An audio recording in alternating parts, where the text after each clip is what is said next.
unlikely as that might be. Or maybe you learn from those losses and now you're prepared to take those wins at the YCS instead.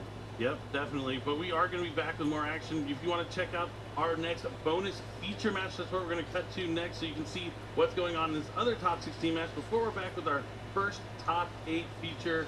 And then eventually we're going to crown a YCS champion and find out who's going to walk away with the first ever ultra rare Another Verse Solaria. Stay tuned. We have a lot more action before we wrap up YCS Sacramento. Stay around.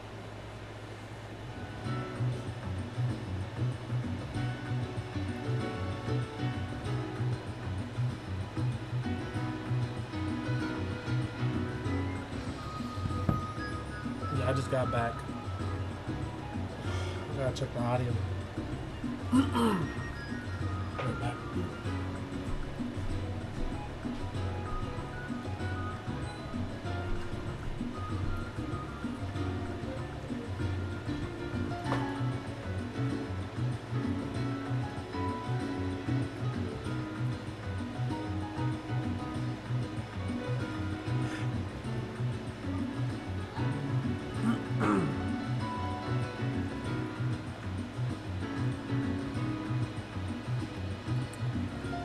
I'm so addicted to social media. I'll be right back. I need to get some water.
They're just finishing up like top 16 at this point, right? That's Shu Ping. Shout out to him, man. I played him once, I think. It's pretty dope. Oh no, my boy played him. It's pretty dope.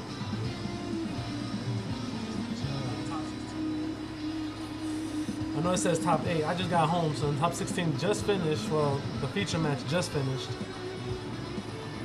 So, title's still correct.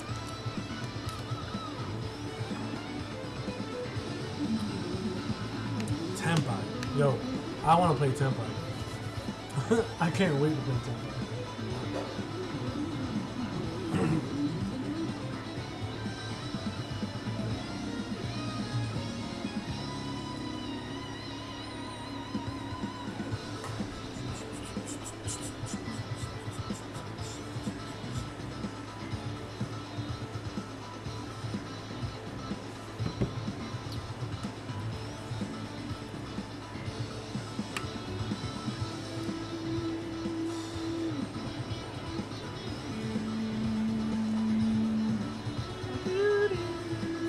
Yeah, I love the music behind this shit.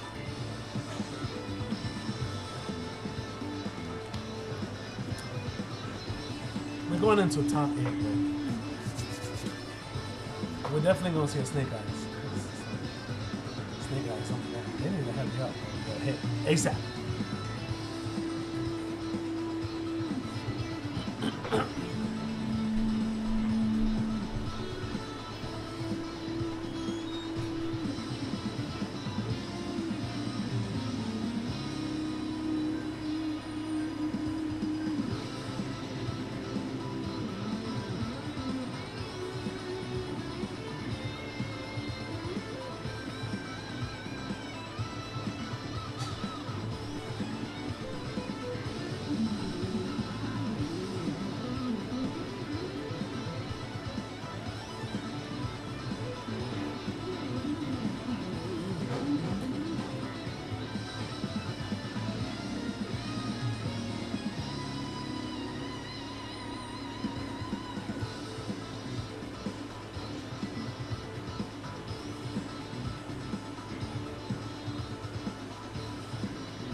Billy Break here, and I'm at the YuGiOH Championship Series. That's right. Yo, that guy is a YCS. legend, bro. Billy Break. Everyone knows there's the main yeah. event and trying to get their hands on that Wanna be ultimate just like YCS him. prize card. But there's so much more that goes on at our YuGiOH Yeah, I'm Championship hungry. Series. We have public events that go on all weekend, Saturday and Sunday. And one of those public events, one of my favorites, is the Time Wizard.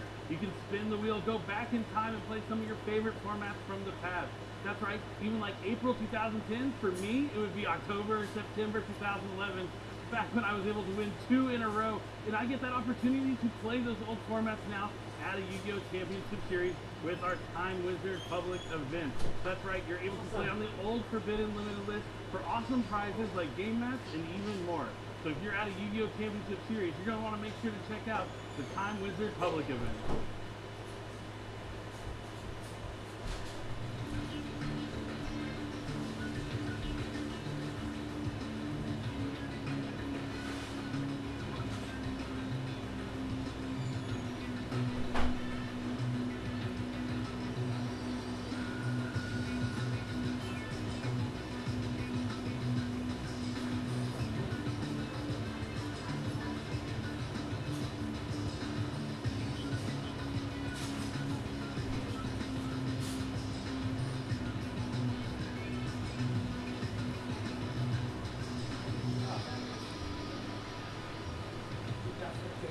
set.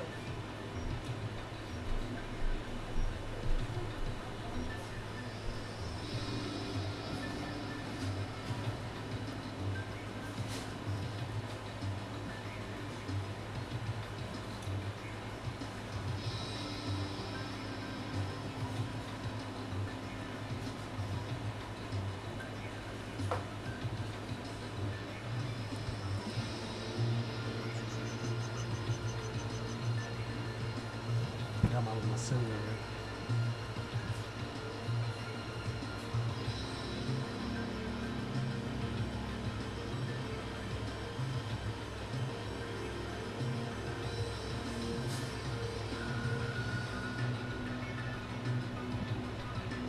Yo, they still haven't dropped the fucking ban list, bro. Savages, bro.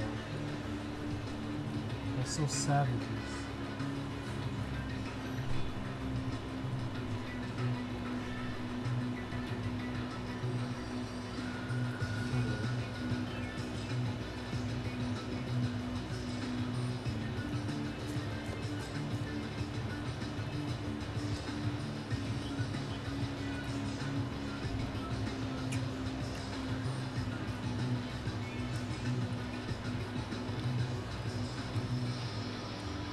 No bullshit, I need to be getting out here. Going out to those YCSs, man.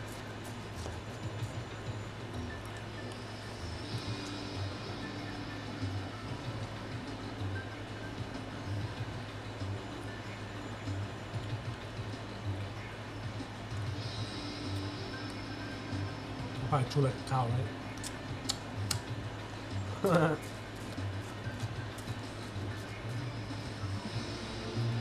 Cocoa pebbles, bro.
Share the stream. What am I thinking, my guys?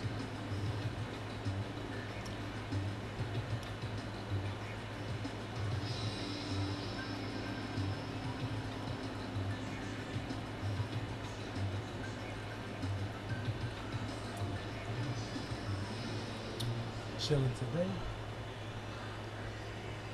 All day, basically.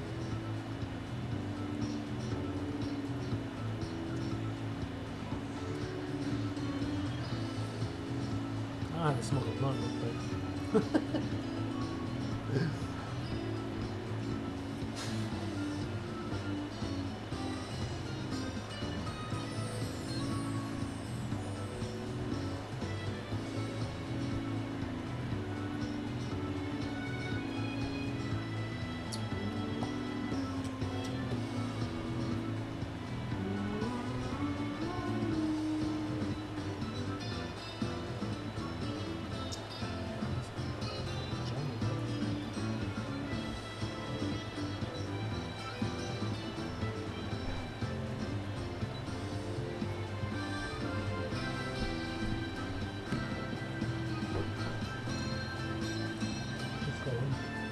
Just go in.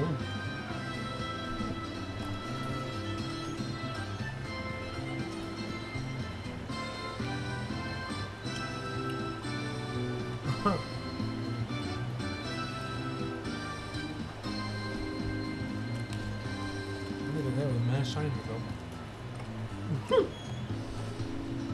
They call this nigga digging in his ass. That's crazy. That nigga with the green shirt. That nigga didn't take a bath yet.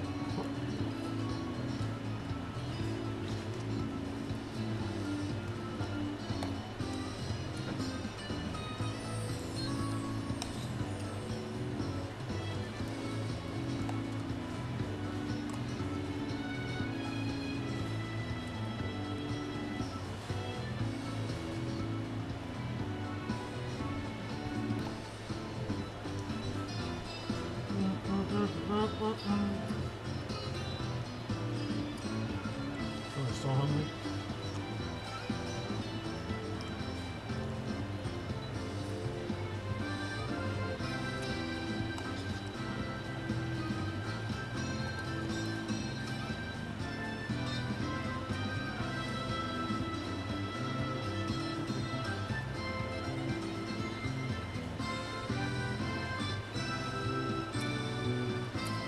For those who's jumping into the stream, just got home.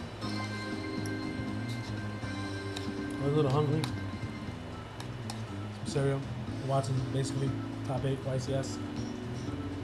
Sacramento. To the finals. We're gonna try, you know. You motherfucker dancing. You see him with the blue shirt? Going crazy.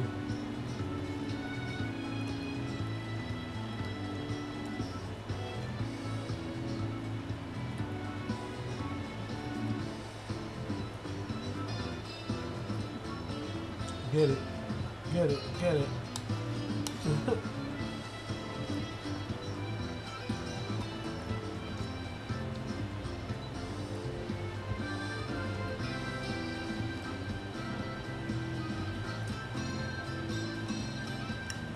Oh, now you're doing extra. There you go.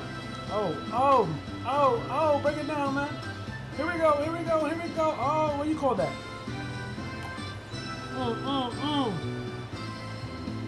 No. It be the weirdos, bro. I'm happy to be a weirdo. No bullshit. I hold my Karina. Tsunami was like, nah, we out. You put in the wrong performance for us.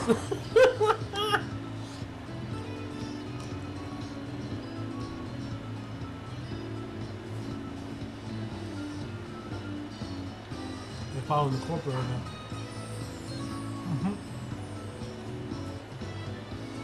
I believe that's top 8 getting ready or finishing up top 16.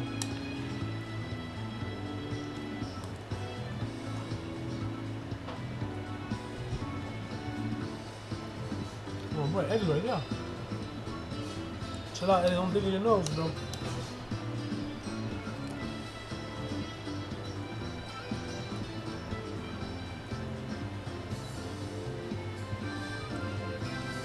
That's a dope thing. He's definitely Mexican. See that shit? Sure does.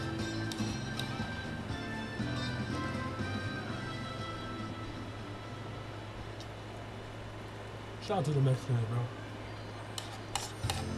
My people.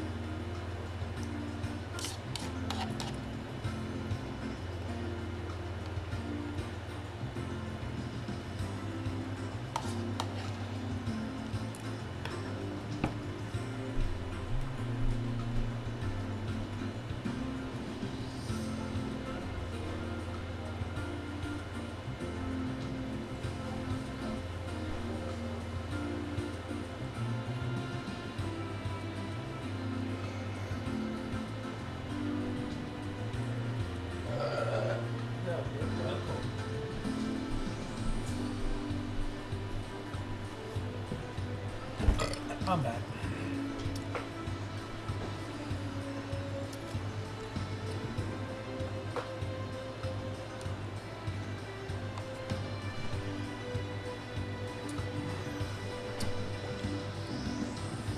No bullshit, I think yesterday, or day one of watching, you know, randomly watching here and there, there was a lot of funny shit happening in the scenes, behind the scenes of shit like this.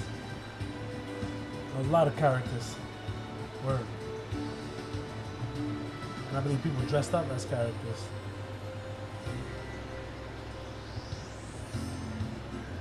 Yeah, I want to get my beard like that long.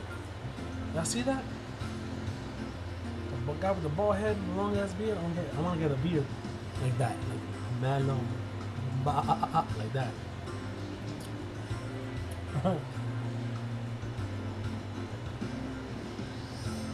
I'm trying a new look and I don't like it. I mean, I used to look like this before, no hair here. I'm not feeling it. Side. I went bald like always. Shit's crazy. Shiny as fuck, I bet, right?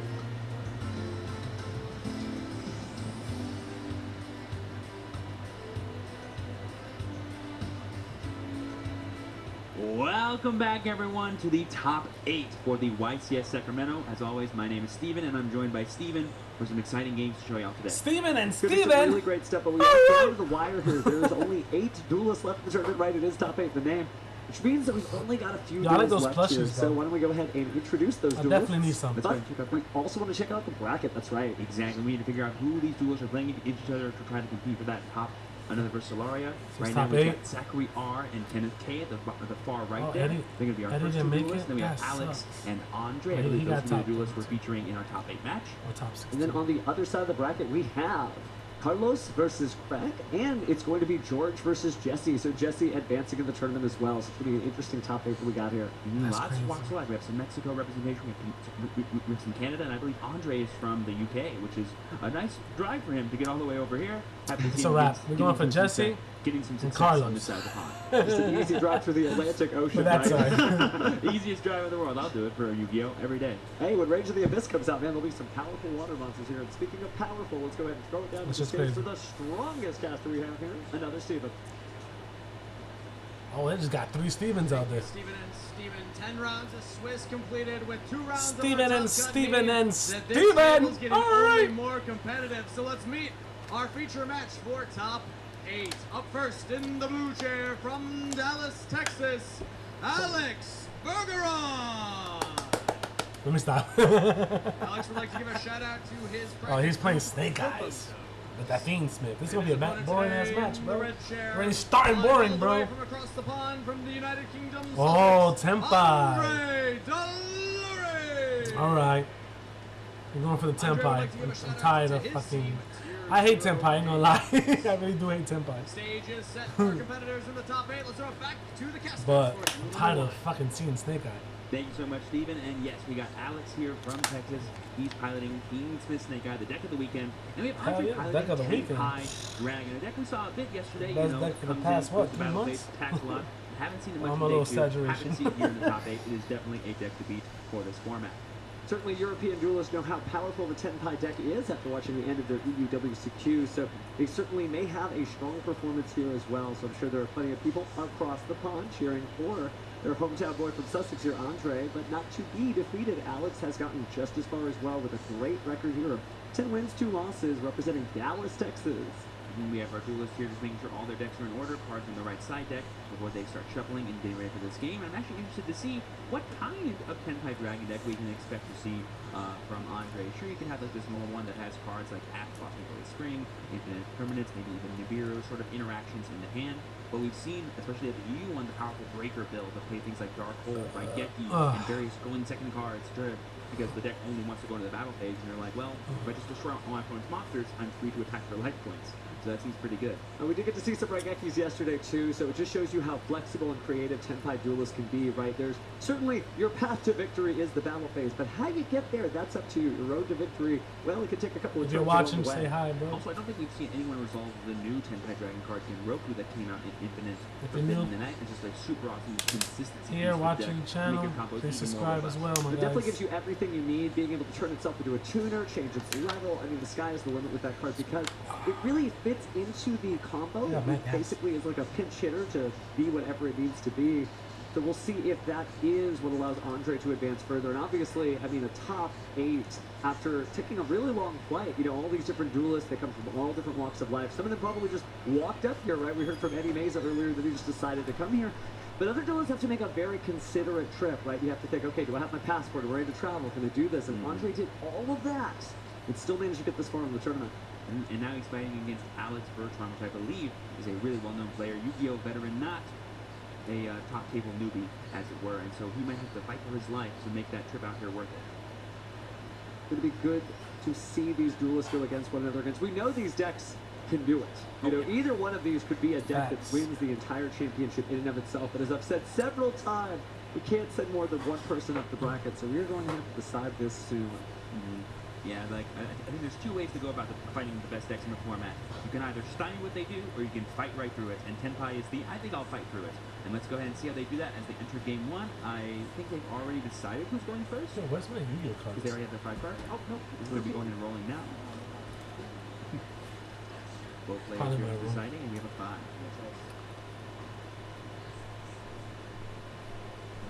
This is interesting what he decides. Went ahead, and I believe Andre is going to go first. Now, at a certain point, when you are sequestered into the top cut area, you do become friends with your opponent. You learn a lot, so you kind of know what's coming, and you think he knows. Yeah, Andre is playing Tenpai, so that's why he forced him to go first. Here we see the Kaiman. It's not being activated in the battle phase. It's obviously you cannot enter your battle phase when you go first. So instead, we'll just be adding a Tenpai Dragon or a Dragon Monster to the hand. Good to see Dora Dora. Yes. Dora the Explorer. Definitely, I would like to It's gonna be good for me to watch this match because I really good ones, and now we get want to start playing Tenpai. Uninterrupted because it is a fire dragon monster. Especially for the decks that I'm playing right now. So many No great, bueno. cool Mahjong references here. Again, Dora being that extra little bit of points for Mahjong and being able to reveal it from the top of the deck. It's some cool stuff. But Genroku is here. We're actually getting to see this. Literally, runic stun for competitive and for fun Exodia. I gotta love it. Now there's level 4. I really want to change the runic stun for Tenpai. I'm gonna keep on playing Exodia. This shit is fun. So now he's going to go ahead and send to the graveyard to summon from the deck. I don't think it's that If we get you competitive. I whatever take it to regionals, I'm piece you definitely losing. need. I might take it. And then Hydro I don't know. will set potentially a Kaiman for the following turn. And I like use stun. for the future battle phases.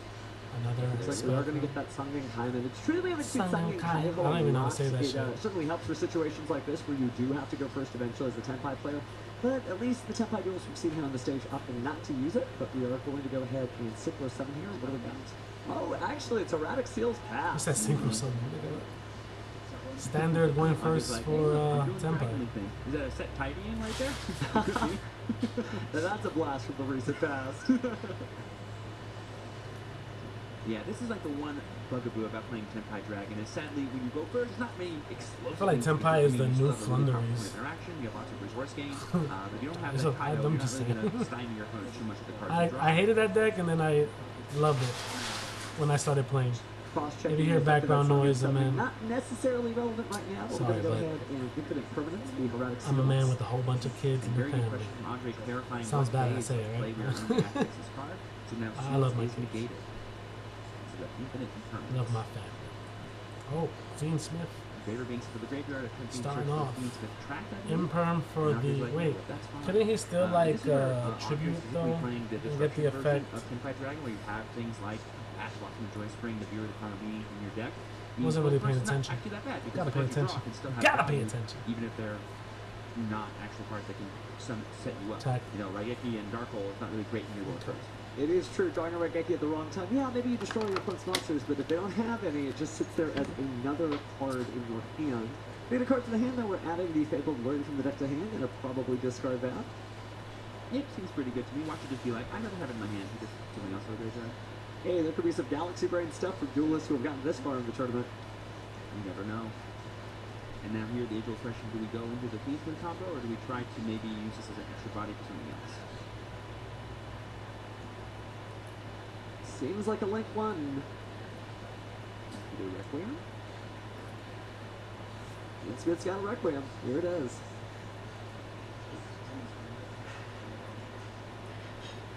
That set card probably is an impermanence of Andre's own, and he probably wants to wait for just the right time to go for it. It's difficult to time that. It's really only one point of interaction here. Obviously, with the seals effect negated, it's a little difficult to get through. Depending on what Alex has else in hand, it could be enough. Oh, we're going to find out. Now would be a pretty good time because I believe that track would be able to get rid of one of Andre's cards if he so chooses. That's what makes going second really powerful for Fiend's Snake Eye. But it looks like we're going for the monster, actually. I think track can only target monsters. Maybe it can target any card, but I'm not sure. There's the monster. We just pay the cost there.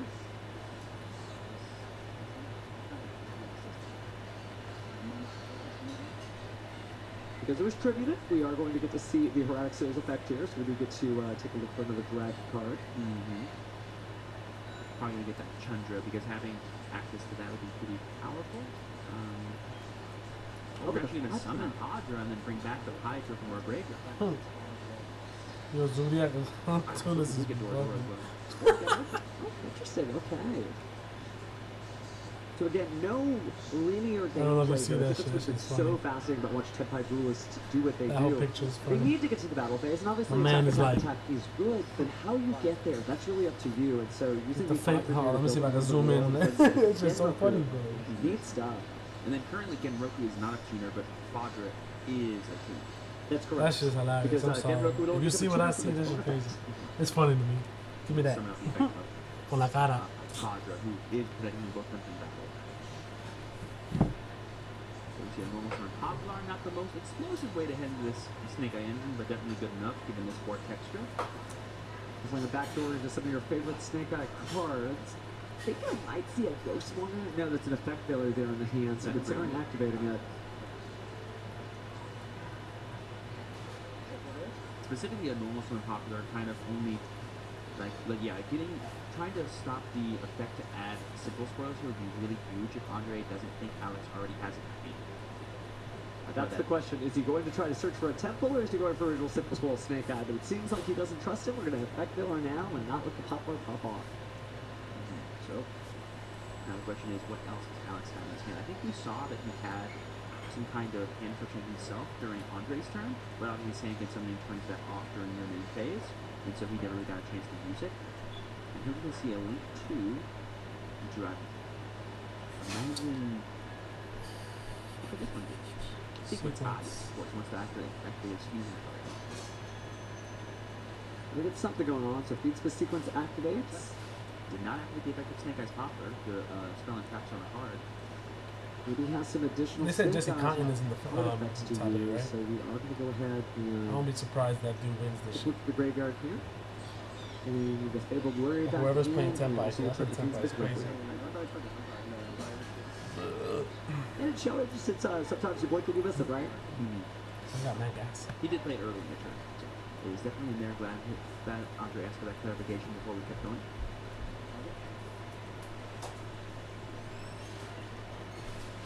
Targeting Pop Engraver, and we've got the Still Magma, Ooh. yeah. Really nice interruption on that Magma effect. And the effect at Dragon cards is specifically poignant in the Tenpai Dragon deck. Definitely sets up next turn where you might have that battle phase. Bestials, my guy! Those Fire Bestials Dragons, are... or does it protect Magnemite as well? I don't think so. I'm pretty sure it's just Fire Dragon. They all require Fire Dragon. Well, it's the great new Fire Dragon theme, but it is only going to protect those Fire Dragon monsters. dragons, Unfortunately, this Bestial changes Bestial's with a scroll of crazy. I attributes mean, and it's a stuff like fucking that. dragon. It fits very Yeah, well. the change of the That attributes is Tenpai something that happens strategy. to Yu-Gi-Oh! From time to time, but I don't know if Can you search any of those? I don't know if you can. Can you search any of those? DNA fucking surgery dragon? I'm for pretty action. sure. Yeah, and then there's Scroll of Bewitchment. Oh, there you go. Similar Quip spell maybe get a Fiend's Fist Requiem going Hell on. yeah. Or excuse me, Necrocal Princess. It's crazy. But getting back into I the can't wait to Fiend's Fist play side of this things, deck. If we this do don't get have touched, Fiend's Fist oh, Requiem. I'm playing this shit. May have successfully stymied Alex here with that well-timed Bestial. Wow, there it is. Yeah. That Bestial Magnemite really turned off Alex's entire turn, and he knows that if he just passes back to Andre, all of these dragons are going to start attacking him. You have the Kaiman already known in hand. That's gonna be Oh, one of he the scooped. that and Andre can win. Really heads up play from Alex, realizing Scoop yep, phase, that's he got me. crazy on live stream. But to a degree, it Scoop, did scoop! help. Let me Remember stop, I'm Alex joking. kind of knowing that What's his up? opponent No, probably no was playing problem. Tenpai. Oh, he scoop, let his scoop! opponent go first, and shows you the flexibility of Tenpai. They can go first. It's not a deck that just says, oh, there's no battle phase, I lose. Because if you did, well, you wouldn't have a tournament career as long as Andre has at this particular event. So doing great stuff here and That confidently winning that despite Bestial going shit was really great strong. First turn. as Tenpai. Yeah, there's more decision. That shit was too strong, my guy. Play. There's Did you how see do I that? play against my opponent. If I That have a one choice, Vistio, he said, nah, bro, first scoop or second. face. I'm usually It was like proponent Cisco, of always unleash first the round. dragon, the Because dragon. essentially Da, going da, first, you da. get Let me an stop. extra turn to get ready for whatever your opponent could do, and I always put more stock in what I'm capable of versus what they might do if they go first. If that makes sense. No, That's absolutely crazy. does, because you're building that wall, you're building that dam against the flood that is going to come in, and you need all the insulation you can get, especially with the explosive decks that we've been seeing so far. Because Tenpai, once you take apart those little Mahjong pieces, there's not a whole lot on the board, right? The tiny little dragons that make many big dragons. But by themselves, they don't do much. But I was surprised that it wasn't just a bunch of defensive plays, that Bestial Magnet really sealing the deal. And I think Alex just realized, you know what? We need to go ahead and just call on our chips. Oh yeah, this is As the. much I'm time looking at as these we cards. can, These are the because cards I'm that I gonna got go first, and I'm going to show them what this deck can from. do. I can show you what I got from yesterday too. Effects have been really valuable this tournament, and we're just seeing that if you time it just right, you can totally stop an entire turn. I bought Alex packs already used his normal for no synergy, reason. not have access to Snake Eyes Ash, and that knocked him I out. think they He were managed to stop it from, in terms of the rest of the defensive plays. Legacy Destruction. Really well played by Map Andre. one. See if I can show you Certainly has guys. probably run into a few if it's on good decks camera. over the course of his tournament career. Don't know what his record by the bid qualified for You see that? I think UWCQ, this but is- definitely a contender in his own right, because Yeah, he that is shit. getting close to clinching a victory here at an American YCS, and we've seen that before earlier this year. YCS Indianapolis was also run Just by a somebody lot from of random Brazil. So, shit. again, we would love to see people. We say that every time, but we mean Oh. it. And as you can see, duelists really do make This that is journey cool. from They across gonna the lie, that world, shit's dope. come to the American YCS series. And Yeah, there's a lot. Hey, Yeah, the they get it secret. done. They're gonna get it done because again, it's just Yeah, one like a duel at a secret. time, and they're showing they can do that. A wax too. secret, but I pulled a secret. Looking at the side decks I here, think I if like I'm a week Andre, ago. I imagine I'm I going don't- I don't think to yesterday I came third place that in Alex either. is going to continue his game plan and make me go first again, because usually giving a 10 by Dragon deck what they want might not be best. But Alex might be a little shell shocked from doing that in He game one, might so be. who knows what will happen. That's the worry, right? Because you think to yourself, I made him go first, and he still won. So I will go first. But no, technically speaking, Tenpai still stands on its back leg if it happens to go first because it doesn't have a Yeah. battle phase. But you also don't have an I got 2 opportunity packs. to meaningfully prepare for whatever it is that We're you getting do. third. So you're going to have to decide. And Andre's probably thinking the same thing. No, I could go first. I could go second. Notice that he's already got his deck presented. So whatever his game plan is, he is confident of it. I guess you have to ask the question, is Alex results oriented, or is he Got a someone gimmick that stays puppet true to his consistency and of another playing fusion the game that I especially basically- when he's out? I was playing his deck. Results oriented, he goes first. Third If not, place. he goes. Shout out to my Process, boy. Andre, I think a triple T me. Took Each this single guy one and he just chooses. ugh. And each of these Punch me in duelists my fought face very hard to get for here, 8,000. because one up the ladder. My guess is that we're going to be seeing a game 3. I don't know. I don't want to be psychic about this, but I feel very confident that Alex feels ready to go for this round. Psychic, huh? Calm down, Jinzo. But jokes aside, I believe I saw Andre mouth the word second, so I think Alex may be going second, so Andre may be asked to go first again. We'll find that out shortly once the cards start flying on the table. So that means Alex is indeed results oriented if that is the case. He's like, that was incorrect. Let's change it up this time back. and see if we can bring it back to game 2. And one way to find out here, we are going into game Oh, 2 shit. here again. in our Going to top eight game at 2. YCS Tenpai took game 1, bro. Off that Let's get Vistio. ready. That's just crazy. Fist bump, and here we go. Who shall play the first card? We're going to find out who's I turn got it mad is. guys. That's crazy. I ate tacos today. It is indeed Andre. Okay, good so Malfi tacos. going second, and then Alex was going second. Ooh, we made him go first again. And I believe I just saw a Harpy's Heather Vester in Alex's hand. Is he gonna play? Maybe Get the afraid Dora of the Dora? conclusion of the title. From the side deck. Paul's got Dora Dora, the Explorer. And again, starting just like we did last time, pretty much with that kind. You're going to be adding any level 4 dragon lock to your hand. This is It disgusting. is not his battle phase. Look there at This the is- Denver coup, but actually going for the Dora Dora this time. It's only what the fuck? It's only 42 minutes left. Right? We just started. Let me stop. Let's see if he's able to protect it. No Sangen 7 field spell this time.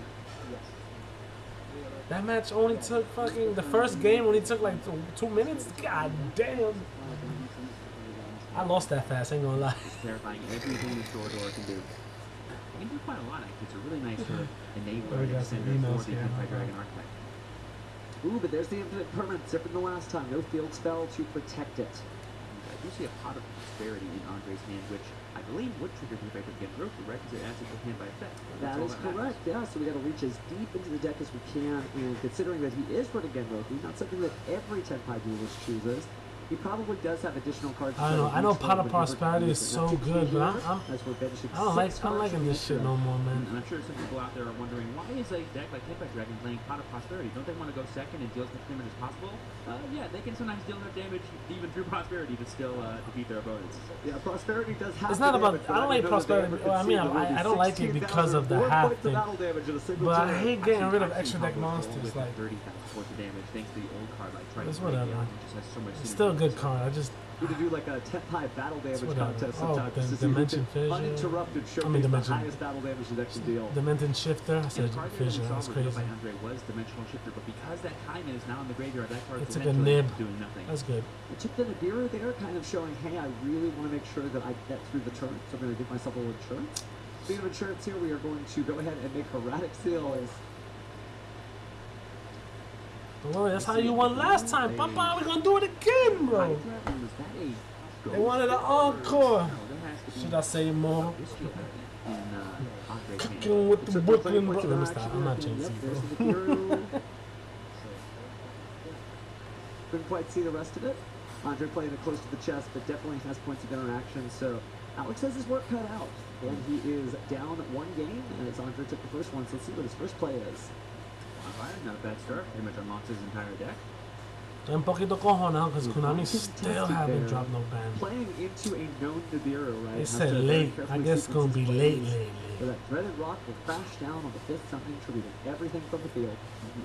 Unlike other decks, Fiend Smith Mega doesn't necessarily need to have like a counter already in play, like an Apple or something. To Look kind at of that play shit. Watch through this the Nintendo. Nibiru. Watch. He has all the cards have so many resources once they even hit the What do is graveyard. that? But depending how Alex wants to O approach sea, it, unos he might try to do puercos. some kind of Apoloza Acaba de or decir. some way to sort of spite the Nibiru being activated. They're gonna tell us when in you the play end through.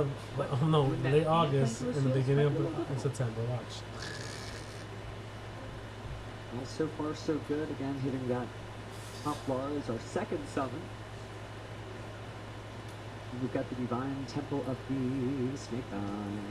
That might be a big Diabell Star Snake Eye going into the spell and trap card zone. Feels like a good way to push the envelope and not necessarily lose too many resources, right? It always hurts to have your cards sent back by the Heavenly Spheres, but at the same time, yeah, it's not nearly as bad if you're just using pieces that really could just be played again later. It's not as strong against monsters that could just be summoned again and again. Andre here thinking if he wants to respond to the activation of the Temple. We're just going to let it resolve here. I think he was specifically thinking that if he could bounce it with seals, would that do anything? I believe it wouldn't, because it can still be activated again. That is correct Should've there, but it looks like we're going to go paid ahead and grab Just our be on Snake Eyes social DNL media, Star. making sure. We've seen Snake Eyes DNL Star do a Make sure lot that ban with this list, deck, you know? showcasing the It didn't come out. Bird's Dragon all the time. Konami This still haven't card shown. has been Damn it, such bro. a great piece Fuck. of combo potential for them. To just have Can't wait, different ways bro, to for pivot, that put fucking cards on the ban board, and of course, hey, when you need it, in all the weird situations we've seen, Something crazy like that, 2800 right? is just good. My bad. Yeah, the way I think about it is Just a little crazy. Flamberg does you get your monsters back in the monster zone, but Diabell Star lets you always keep the good cards in your spell and trap card zone. Certainly important since we do have that. Oh, and wow, getting rid of the Harpy's Feather Duster there. Definitely. Alex was planning to go second the entire time. That's how you can tell. Made that Harpy Feather side decking in Harpy's Feather Duster. And there was the Diabell Star back, which hopefully shows you for original simple score. The Bell Star is already in fucking play. disgusting. If we can find it. It's in there somewhere. There it is. He was like, do I grab Wanted then? If I can't find it, I take it by mistake. Sometimes cards just get stuck together. Just have to check that deck again.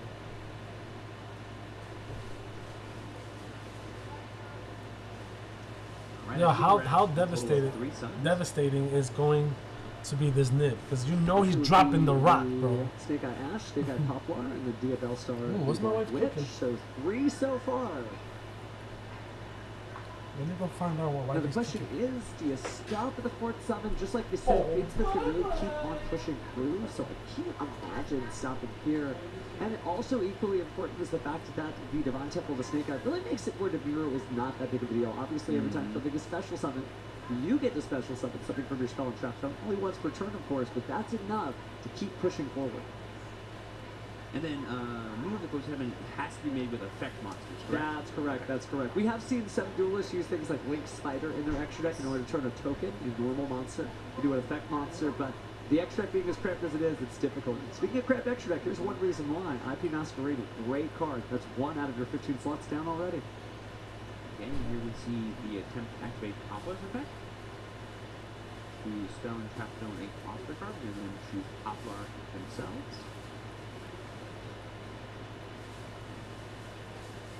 This is summon number 4, so if we don't get some way to interact with the beer after this, it could be a little dangerous for Alex. Alright, here we see a Link play, potentially Link and Princess, or ooh, we see Celine coming down. Interesting.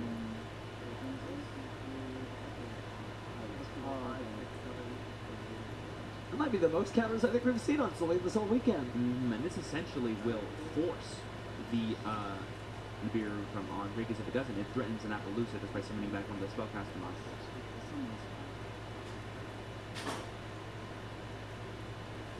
But those spellcasters...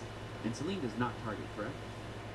You have to spend the spell counters and then you just summon a spellcaster from your graveyard, because I believe Andre has a Bestial in hand. That's what he's interesting to consider there. Because I believe you only have Diagonals for the Dark Witch. Now, if that's the Druid's Worm, I think it is. It does not target. The Druid's Worm getting rid of the Diabellstar the Black Witch is important because it means that even when the Beer of the Primal Being is stripping all those basic monsters, all of a sudden ¿Qué pasó? you have Otro these Bestial. Bestial. Some of those have some Holy powerful effects shit. on the way out. Right. Druid's Worm among them. Druid's Worm being able to decide. And he still hasn't nib, right? That Don't is think correct. So it would mean that you might even be able to send That's one of those monsters advancing from your Divine Temple to Snake Eye. It's And the you see the effect Bestial. that they'll start in the spell and trap zone to bring it to the monster zone by replacing it with Snake Eye's Had to Ash. heat up some wings. That is the 5th summon. Tengo hambre. And did we spend the counters on Celine or no? We No, still not have 6. yet. Oh no, actually we did because we targeted the Diabellstar the Black Witch. Right? Exactly. So. But either or, now is the chance to use that Fear of the Primal Being. Looks like we did not choose to do that, so we're going to perform a Link summon there, a free and additional monster. This might be where it's too late. It's Appaloosa the Goddess. I think given that Andre had his seals and his Jerusalem both as interactions, he's not willing to sacrifice those by playing in a beer here, because he feels like, depending on what other cards Alex has in hand, it could be all out of gas anyway. Doesn't take much to get Tenpai started, but you do have to live to see another turn. Yeah, I think Andre's putting a lot of faith in specifically the interactions of Jerusalem and seals here. So whatever monster we get here, it's going to Yeah, be I wonder cool why he didn't special live. summon.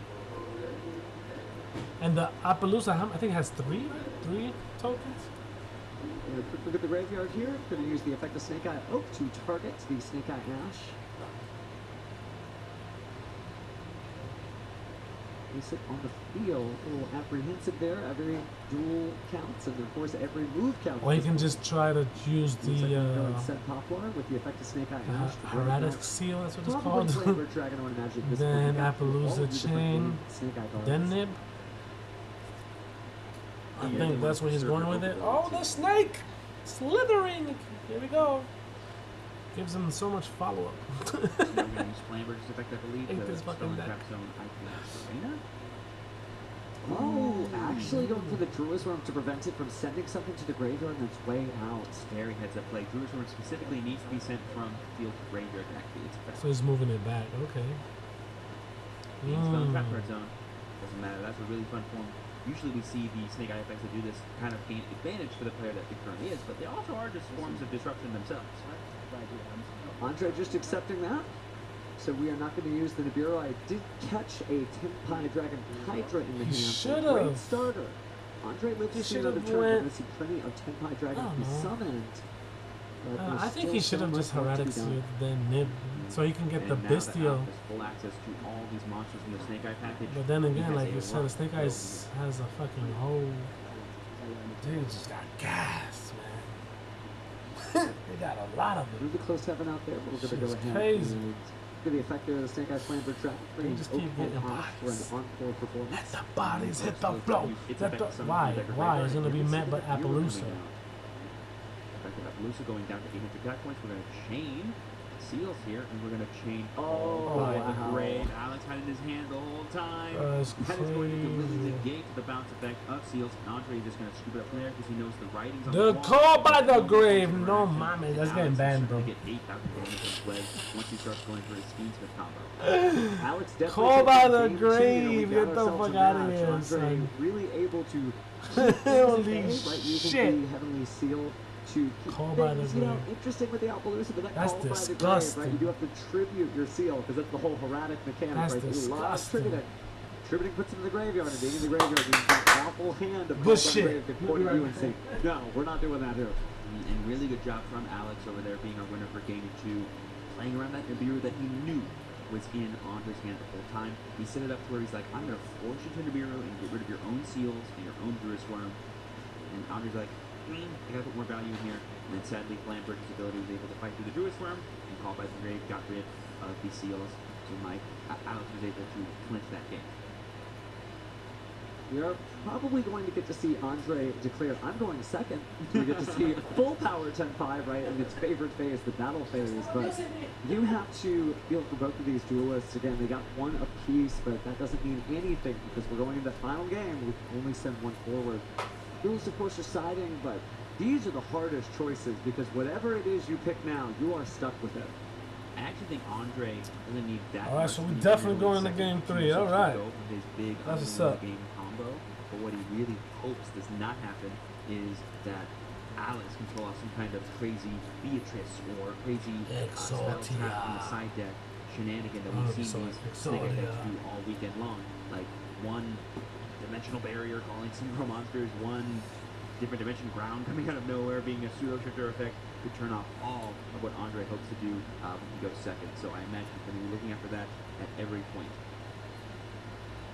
Definitely a roller coaster of a duel, right? You know, that bestial Druid Worm deciding that it was going to appear in the field when it did. You're like, oh, that's really neat. But unfortunately, because of Flamberg tried and resolved, didn't really get a whole lot That's a done. nice There news. wasn't really a lot you could do in order to prevent that situation. So certainly no hard feelings there on Andre's part. Sometimes you just don't have it, but now he's going to have to find it, or else it's going to be a very long trip home for either of them who doesn't advance. And well, there's still a couple of duels left for those who do make it. So there is not an envious position for either person because there's a long road ahead. Curiously, Andre probably just went back to his regular main deck. He's like, I normally plan for going second, so I'm just going to go back to what my main deck was. I'm going to do my best to stymie you just enough to where you don't have a big enough board that I can't just fight right through, and then I'm going to fight right through it. We'll see how he's able to fight right through here. Looks like players are ready again as they go ahead and write down a fresh set of 8,000 life points on the score pad.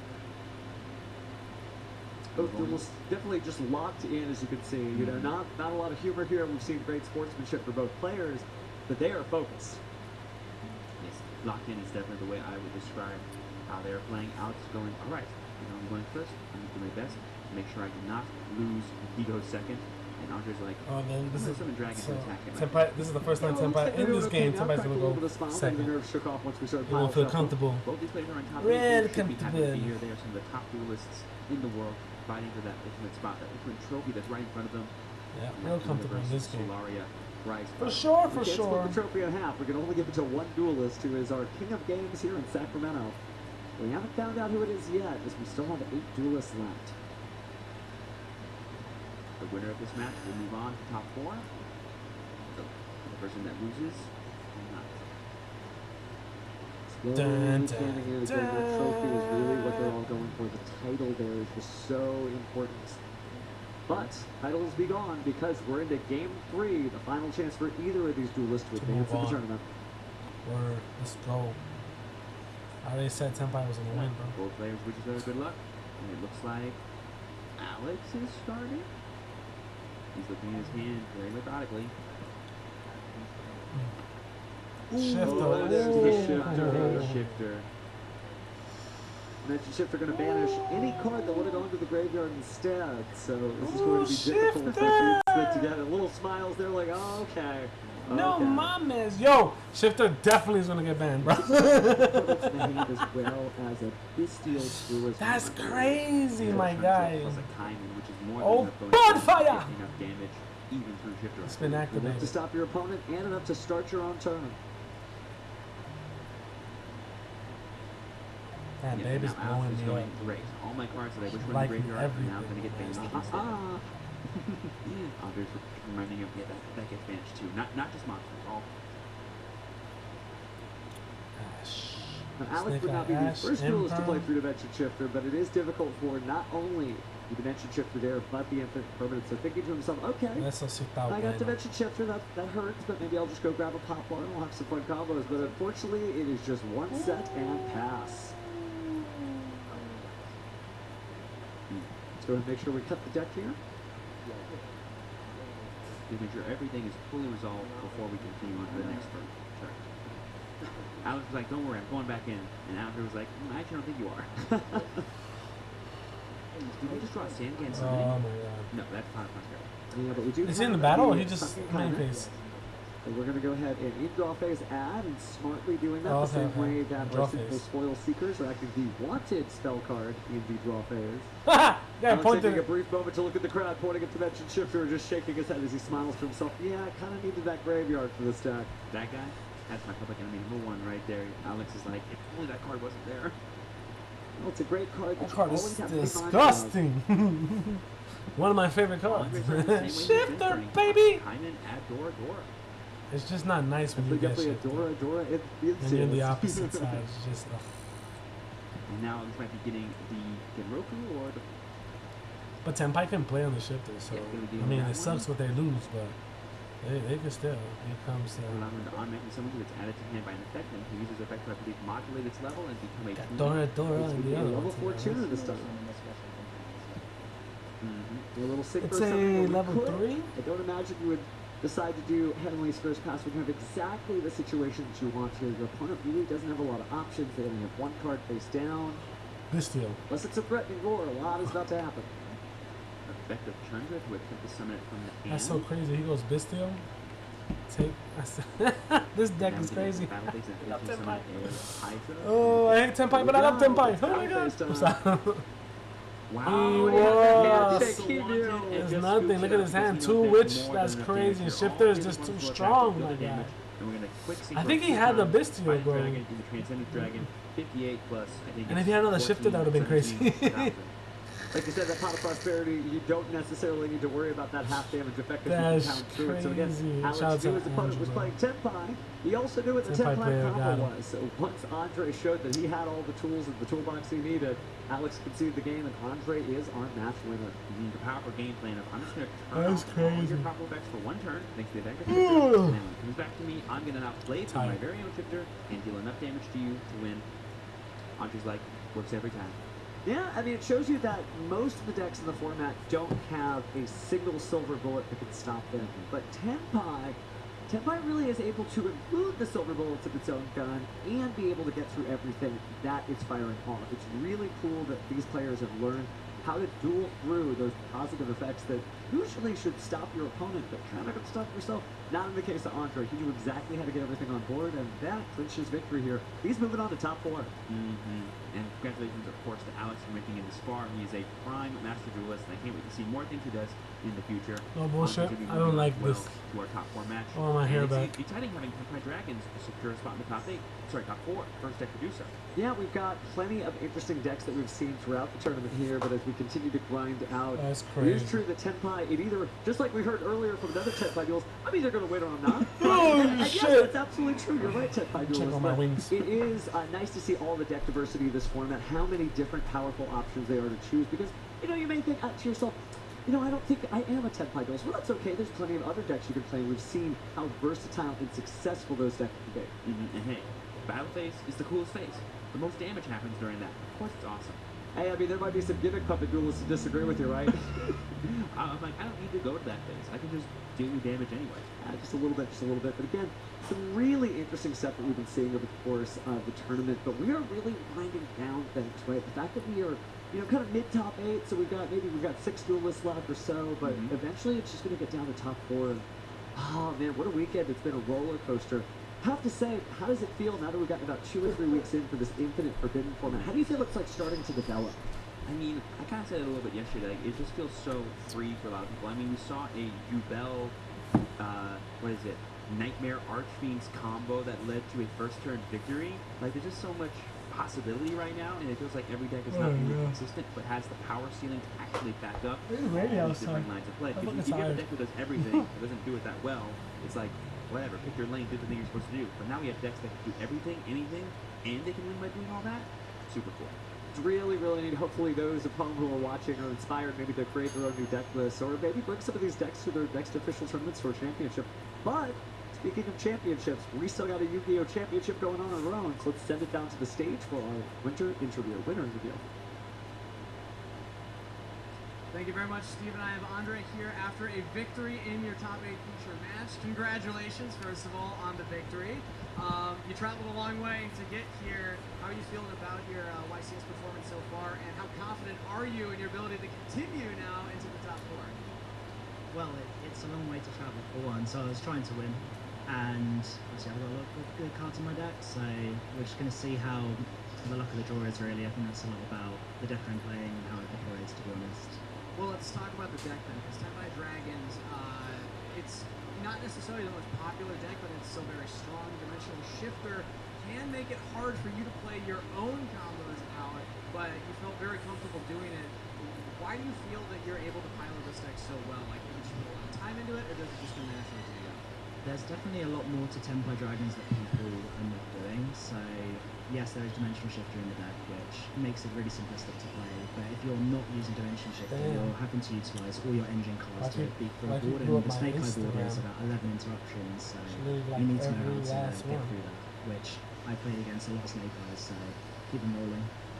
What was it about this deck that made you want to play it this weekend then? I'll be honest, it's very similar to Kashtira, which is the deck I played a couple of formats ago, the Shifter deck. I'm proud to admit I posted this on my Instagram. So I'm just saying. if Dimension Shifter's in the deck, I'm playing it. Fair enough. Well, you flew a long way. How long was the flight, by the way? Some of y'all niggas be stinking, bro. For me, it's probably 14 hours to get here in travel time in total, with the drive from LAX to here, so. All right, well, would you like to give any shout-outs to anybody back home who might be watching? Definitely shout outs to my team, Tier 0. None of them came, but I wish you did to celebrate my victory. But also to Naomi, my other half. Like, she supports me from back home. Awesome. Well, thank you so much, Andre. Best of luck going forward into top 4. We're going to send it back to the casters. That is the mark of a true duelist, and having a supportive group behind you really, really helps there. So, hey, if he is our champion, I guess Tier 0 will be celebrating when they get home. Really, really cool stuff that we've got going on for sure. Man, I can't believe it. Driving all the way from LAX, that's like a 9-hour drive on top of however long it was for him to get here. That's crazy, right? Damn. For sure. And The love of Yu-Gi-Oh! Yu-Gi-Oh! I'll show you guys about speaking of True Duelist. Maybe like what, Shadow 6, Duelist 7 event that's going on hours? in Mexico, No, that's August 19th. you It's said gonna be a super 9 awesome tournament where you can sign 9 up hours, for a chance to win the a Mystery drive. Celebrities Mask. That's You should crazy. check it out. Sign up to our It's league probably tonight. where he's The from tournament is will like, be what, on a August day? 28th, right Fucking before flight? Worlds. I am still trying to guess. They don't tell me anything. I'm like, who is the Shadow Duelist, right? Whoever it is that wins is going to get to find out. So good luck to everybody who enters that tournament. Show us the best and brightest of Master Duelists from around the world. And let's go ahead and take a little look at the bracket that we have updating. We obviously know that Andre is advancing to top 4, but who else do we have joining him other than Zachary, who just claimed a 2-0 victory against Kenneth K. And both of our other top 8 matches, both are at 1-1. Crazy. I mean, again, we always keep talking about, oh, the tournament's always over, but for the most part, it really isn't. We still have no idea who is going to be our champion at YCS Sacramento here, so it's just been so much fun seeing all these cool games and all these interesting combos, right? Seeing all the creativity, but that said, we still have to throw to a break here because we are not ready for our next event, but we'll be back right after this.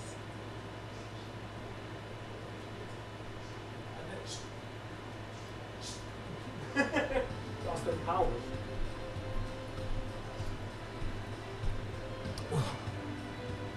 This is another match for top 8. Yep, Finn Smith Snake Eyes. Finn Smith Snake Eyes. Ah, so boring. So boring.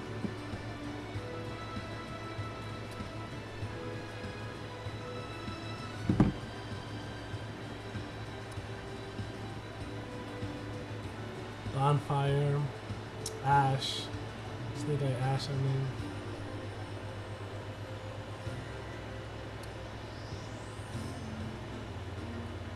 Imperm.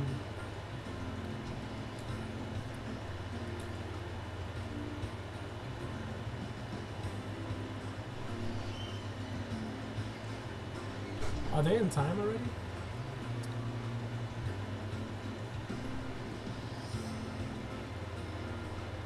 I think so.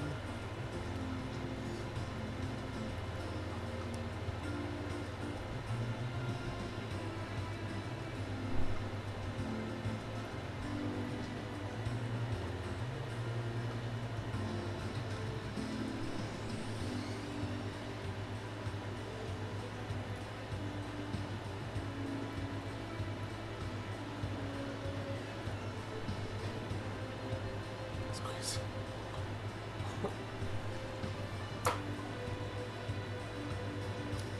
This goes into the what's that shit called? That moon bitch, right? Where he do that? Oh, so I don't think they have time.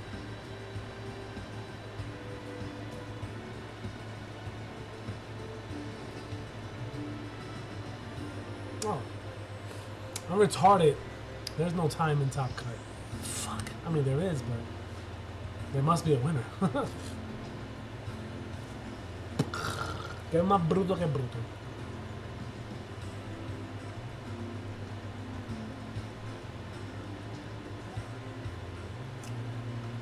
Sad face, bro. What the fuck? Open your fucking eyes, my guy.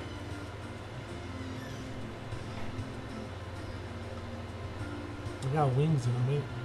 From the heat up. Stop it, my guy.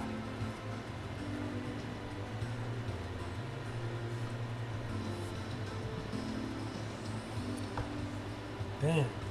None of my runic players made it. Let me stop.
Fucking wings, baby. Fucking fat.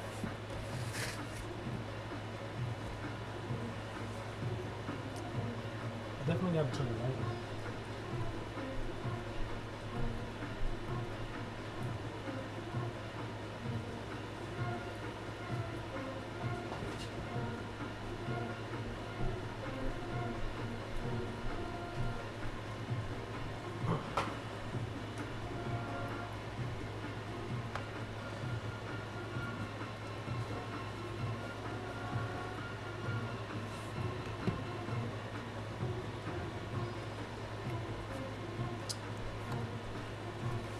I'm so hungry.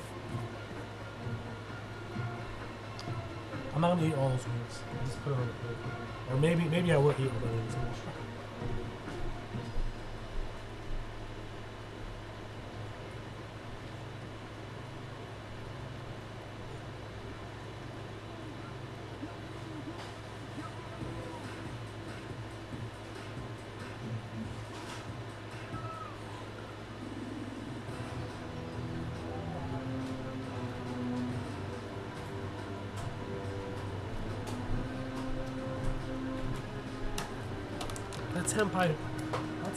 The Tenpai player OD. I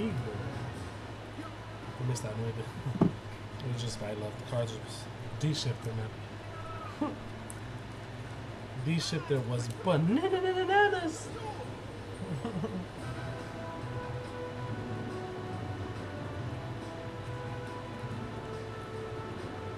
I said, yo, I couldn't play, bro. That car gotta go. Straight facts.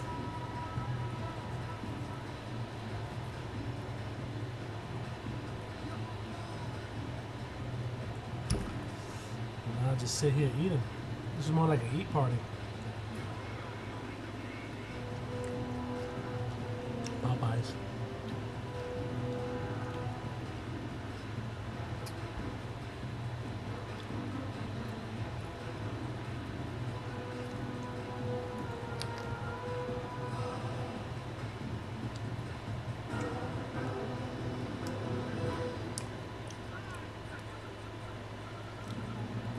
Basically, watch me watch YuGiOH while I get fat. Let's get it.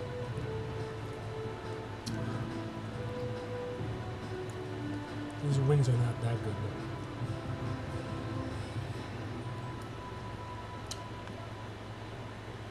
Yeah.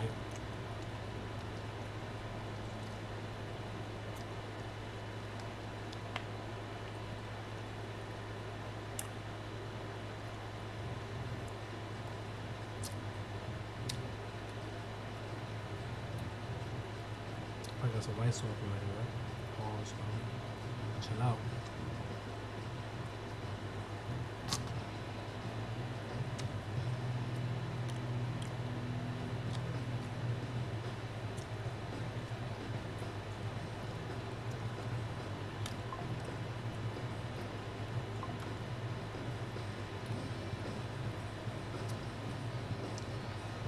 I look mad funny eating wings, right? That shit looking crazy.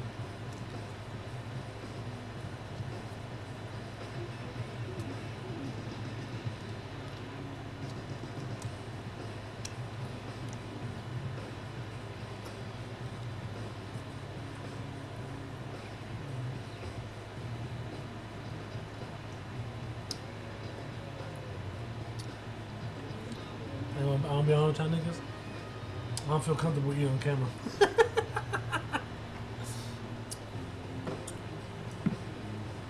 I look mad funny. So I'll be right back.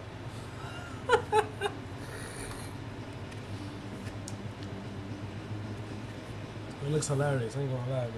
Yeah. Sucking on the bone, bro.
these shits over here.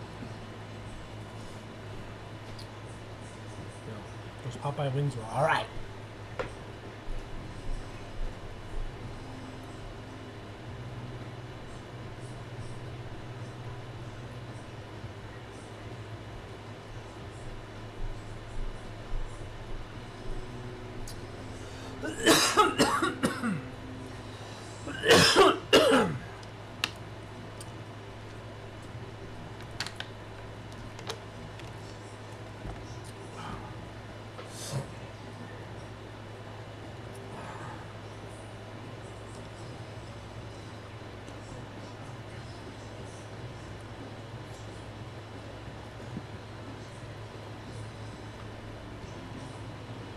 It's cool.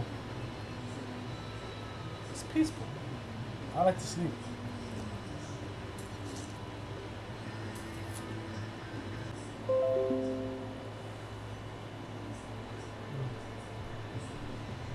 What the fuck was that?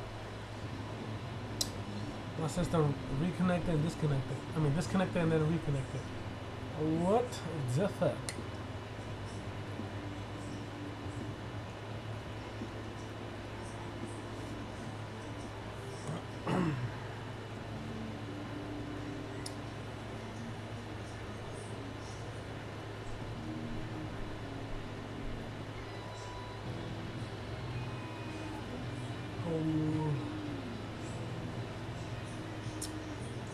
The match before this, you guys wasn't watching. Tenpai won that shit. So we got a Tenpai player. I don't know where else can I get the information. Hold on, I'm gonna check my phone. Because right now we already know. I forgot what was the top cut. Because we're in top 8, so.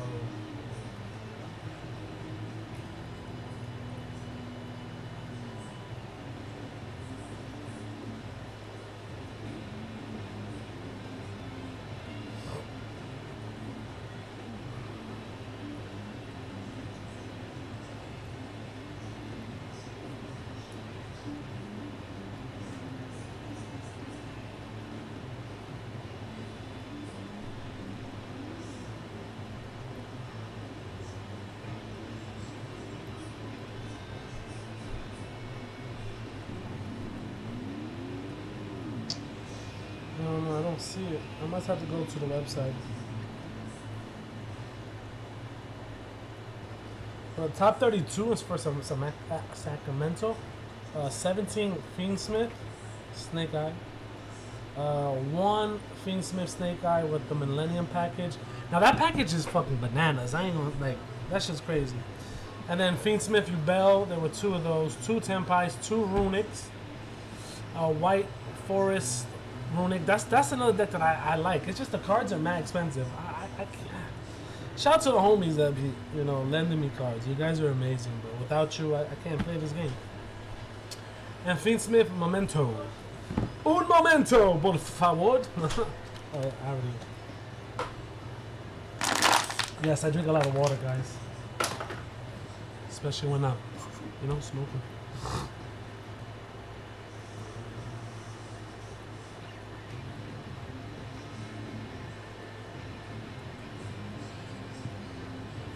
And we still haven't got a ban list. That's what's crazy.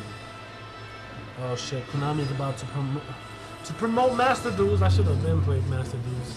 I probably would have been better.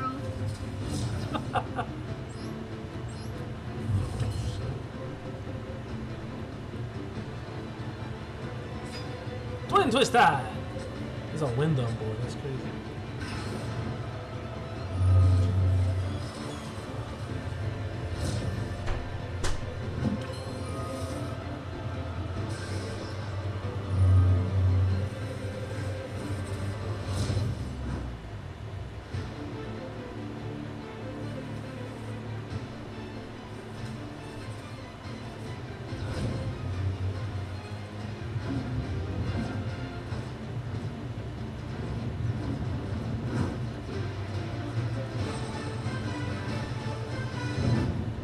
Game World? Facts. I should be definitely playing this game. I don't know why I don't play it.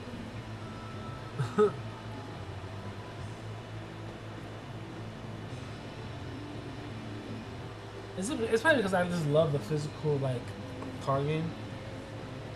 But even like online like things like Dueling Book and EDO Pro and Dueling Nexus, I guess I'm not having too much fun sitting here doing nothing. Just I like the interaction with the player, I guess. But I will still play it. Don't get it twisted. I'll still play it. It's a play test if you can't play test, but it's not that fun online, from my opinion. This guy has a whole Togepi sweater on. That's crazy. You see it? That's it's like right there.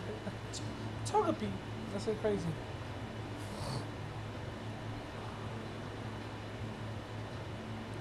So right now, next is gonna be top 4. We'll see what we're gonna get. I hope they don't get like a mirror match for top 4, but that's just gonna be straight fucking boring. Respectfully for the deck is pretty dope. Fiendsmith Snake Eyes. Like I know, I just don't want to see it again.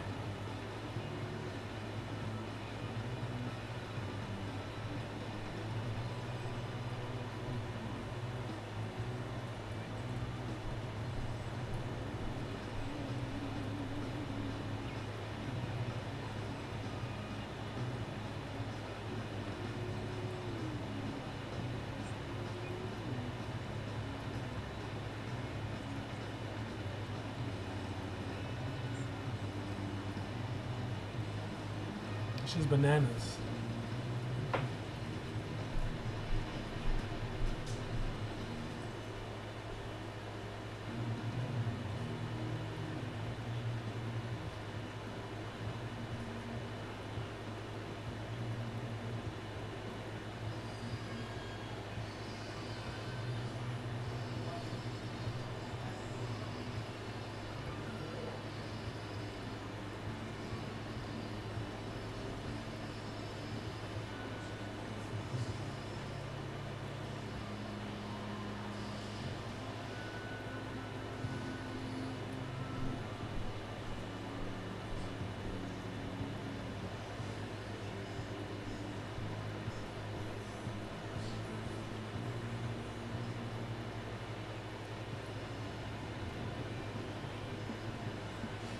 Hello and welcome back everyone to YCS Sacramento. That's right, we've made it all the way to the top 4 and in an exciting turn of events. We have 4 players all from 4 different countries. That's right, Canada, Mexico, the UK, and the US of A are all represented here in the top 4. An incredible feat that we don't see too often.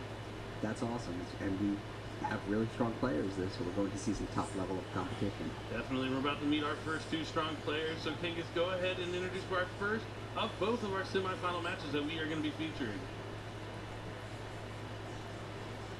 Moving on into the top 4 means that the competition only gets stiffer from this point forward. The winner will move on to the finals. Up first in the blue chair from Toronto, Ontario, Jesse Cotton. Oh, so round 4. Top 4 just started. I just got Jesse it. Let's is go. Undisputed UDS reigning champion. And his Oh, yeah, he opponent was one of the today, last, in the right? red chair from Mexico. They should bring back Mexico, UDS again. Carlos Torres. This is crazy. In only his second ever YCS stop, he could You be bell. making his first finals appearance. A reminder that the winner moves on to the finals with Mexico versus Canada in this semi-finals match. Mexico versus Canada. Let's go, Number Mexico! 1. All right, we're jumping There's right a into fucking it. Snake Jesse Eyes. with his Fiendsmith Snake Eye deck up against Carlos, who we saw the last time Mike and myself were up here using that Fiendsmith Bell strategy with a little bit of a twist with the Earthbound Release Nightmare Archfiend's transaction rollback wombo combo. Now that we know that he's able to do it, I'm excited to see whether he can pull it off again. Yeah, I mean, I know that he did in the last in top 8 to get here. Did he? I talked to the writer, Tyler. I'm sure you know him pretty well. I've worked with him many times. He did pull it off in top 8, but this is our first semi-final match here that we are getting into. We are going to be showing both semi-finals, so you aren't going to miss out on any of this top-level action from some of the best players to ever do it. Now, Carlos, this is his first YCS stop, but he is representing Mexico. He played excellent in the last match we saw him. There's a reason why he's here. He is taking on Canada's Jesse. and we're gonna have to see how the matchup's gonna play out. Just see more of the strategies we've seen be the dominant going into this tournament from the NAWCQ. The Fiendsmith Snake Eye strategy has a couple of cool texts in there and some of his choices, but pretty straightforward, simple deck. And if it ain't broke, you don't know how to fix it. A reminder to the viewers at home, we have written coverage on the official Konami blog. We have Tyler Berger and Kenneth Nietzsche hard at work creating content for that. So be sure to check it out. Anything you don't catch on stream, you can catch on the coverage blog. We have pairings, standings, top table updates, and all sorts of great content, including additional written. And I was just looking for those. For anything that we weren't able to cover on stream. Just There's went a to the lot of website. exciting stuff there. Moron. And I urge you to check it out. Yeah, definitely want to be able to have as much of the coverage so you can really understand what happened in this tournament. You can get all the live stream features, but there's so much more on that blog site to check out. I know after events, I always go back and read through all the articles, all the things that are going on to see some of the things I may have missed. It also shows you the players who top, who are in I'm the definitely top going five, for the the deck types that Carlos. they're using. Lots of useful information on that I'm blog voting for site. And Carlos. it's not He's just for going to the win, main, ladies and the gentlemen. main event either. We have Ultimate Time Wizard tournaments and the results of that over on the coverage blog. Dragon Duel results, top photos from Dragon Duels, Ultimate and Ultimate Time Wizard. Yeah, you have written feature matches to see how those Ultimate Time Wizard tournaments played out. Really cool stuff on that blog site. But both these players are definitely going to want to win this match to go to the finals. Now that they made it to the top four, 3 of these players will be walking away with the brand new prize card. Another Versalaria. The winner guaranteed to receive a copy, but not if it will be ultra I'm rare or seeing super some rare. funny It's going to activity be outside my house. determined still. And you see that beautiful trophy featuring another Versalaria right there embedded into it. The players have shuffled their decks, cut their opponent's deck, and now we are mere moments away from getting into our first top 4 match here at YCS Sacramento. Hands are being drawn. Let's go ahead and jump into game number 1. I wonder if Jesse is familiar with this combo that Carlos's deck is capable of making. If he wasn't before the tournament, he might be now. Now that the buzz has been circling the room, it's like Jesse's gonna roll a 7, and now Carlos rolls a 6. So Jesse will choose to go first. We probably won't see that combo initially. Man nosy. Since Carlos is going second. Definitely. All right, let's see what Jesse's first action is going to be. YuGiOH is definitely a deck that wants to go first, Graveyard? but now Engraver, whatever his name with is. Fiendsmith Engraver. You can discard that to add a Fiendsmith spell or trap from the deck to the hand. Gets trapped there or some shit like that. Fiendsmith trapped, enters his hand in its trapped, place, right. and he's going to activate it. No draw on Lockbird, so step 1 has been passed. He's going for the Fabled Lurry. Get the Fabled Traditional Glory? deck, and he's going to discard it, special summon it, and I suspect he'll send it to the graveyard in a link summon for Requiem. Here comes Fiendsmith's Requiem. I'm going to tribute it off. We've seen this before. Standard Summon another copy of Fiendsmith's Engraver from the deck. plays, depending if they end up in like a Beatrice or the DDD crap. I forgot Nice his name. quarter-century rare. Or they do something else as well. Definitely nice to do the quarter century secret rares. Making an appearance I seen here somebody at the top do, tables and top 4. I forget. He's going to equip it with his Requiem, with using Requiem's effect in the graveyard. Or What happened? looks like they were paused for a moment.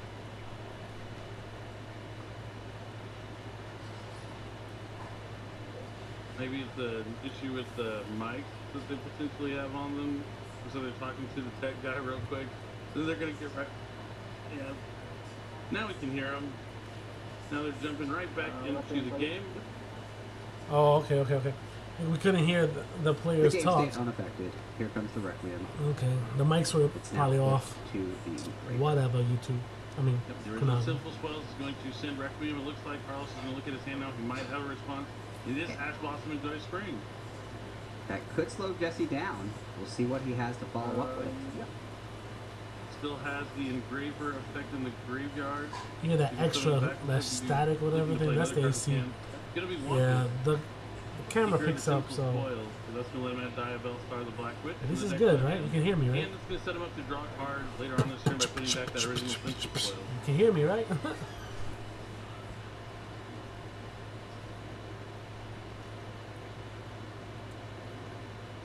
Original Simple Spoils is a strong card to use Ash Blossom against, because a lot of times that starts the Snake Eye combos.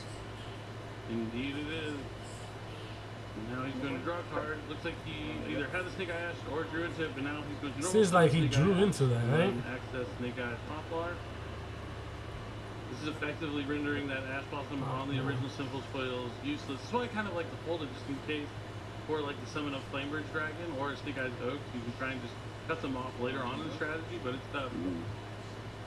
Looks like he is thinking on Resolution. It's hard to predict. Jesse already had the app or with top deck it. It is tough.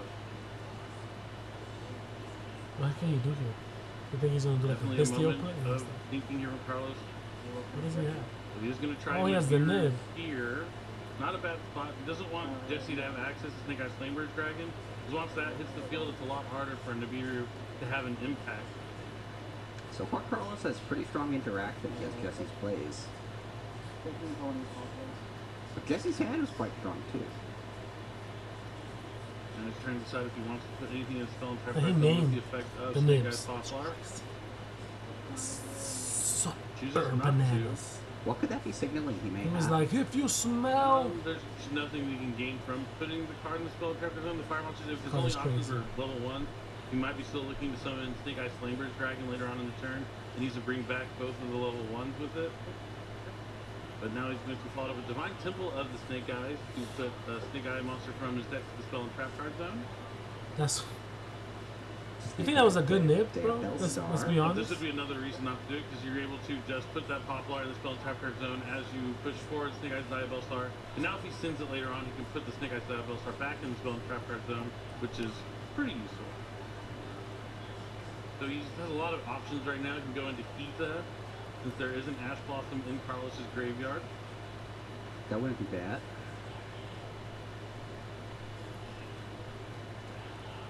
There's Heatha the Fire Charmer. Take the Two ash. monsters. He's going into a Link 2, which is going to climb up to a Link 3 if he so chooses. And that looks like exactly what he's going to do. Now he's going to be able to access Flamebird's Dragon as he's always intended, because this princess can bring back. Oh, he's going to go into Celine. Celine can bring back his GFL Star, hits GFL Star in the graveyard. Oh, yeah, it's a spellcast up again. It does. Or he can bring back Snake Eyes Diabell Star. Also works.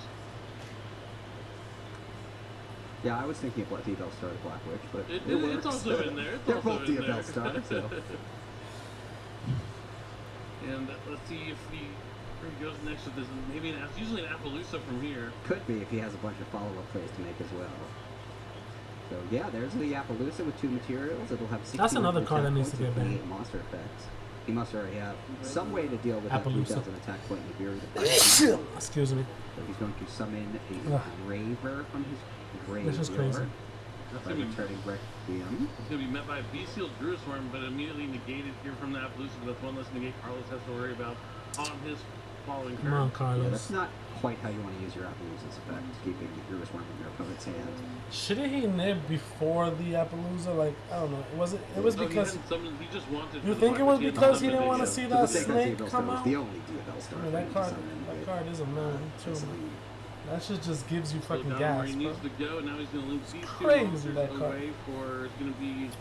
Dean Smith's That man shiny. There it is. It's crazy. Now he's going to shuffle back the materials to fusion summon. He's going to put back one light beam and another light beam. To So it looks make? like we're going to be looking at Fiend Smith's Lacrima. Lakma. Looks like it. I don't think that nib was strong, bro. That shit was whack. Shit was weak, son. Let me stop. There it is. We've seen this strategy plenty of Nice, times, it and now equips. it's going to bring it back to Fiend Smith's Engraver Doesn't he to the equip? field.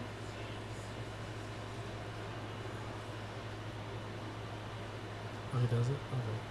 So use sequencing Lacrima, it looks like. Now we can summon only 2 or 3 monster.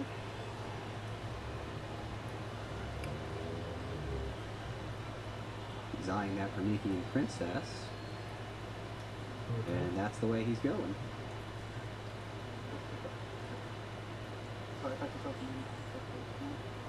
So he'll equip the sequence to his engraver, then use the engraver's effect to send sequence and the Nibiru to the graveyard. Clear Carlos's field. That's how you get rid of Don't forget, at whatever field of, Jesse can build skill here drain, guys. is only matched by a 3-card hand that Carlos still has remaining since he used the Gear and the Ash Blossom. That's going to make things tough to deal with.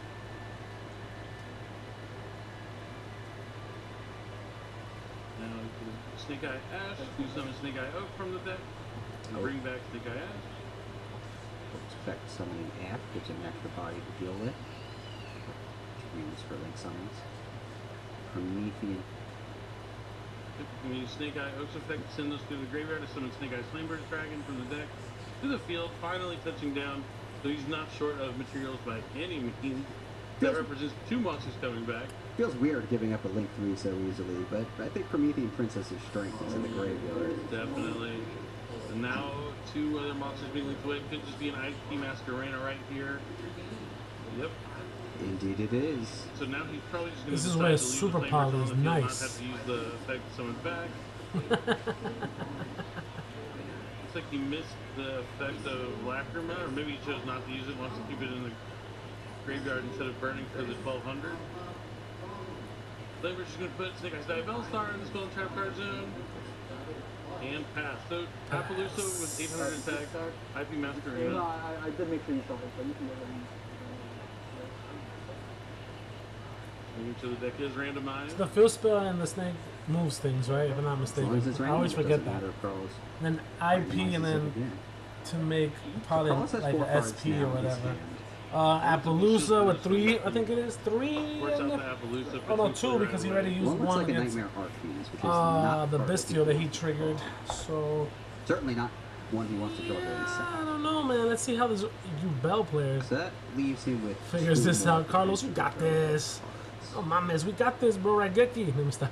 Yeah, that's the downside to using those cards that can help you. All right, it you know, starts do that off with first the turn, continuous finish. spell. But He Something. does have a something. 50-card Yeah. deck to help him. I always try forget to these cards' knock names, out bro. Yeah, it's just unfortunate when you happen to draw those one-ups. But opening the Spirit Gate could break. Spirit Gate. You're I said gonna something add Dark summoning. Beckoning Beast from the deck Spirit again. gates. Que brutal. Normal summons, it activates the effect.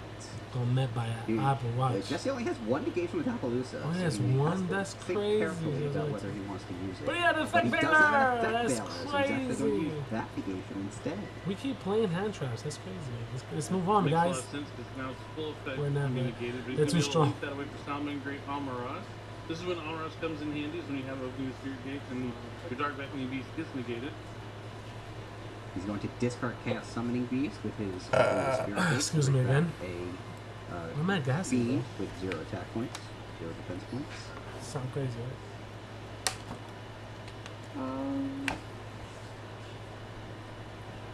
Sure. Jesse says sure. Dark Beckoning Beast is back.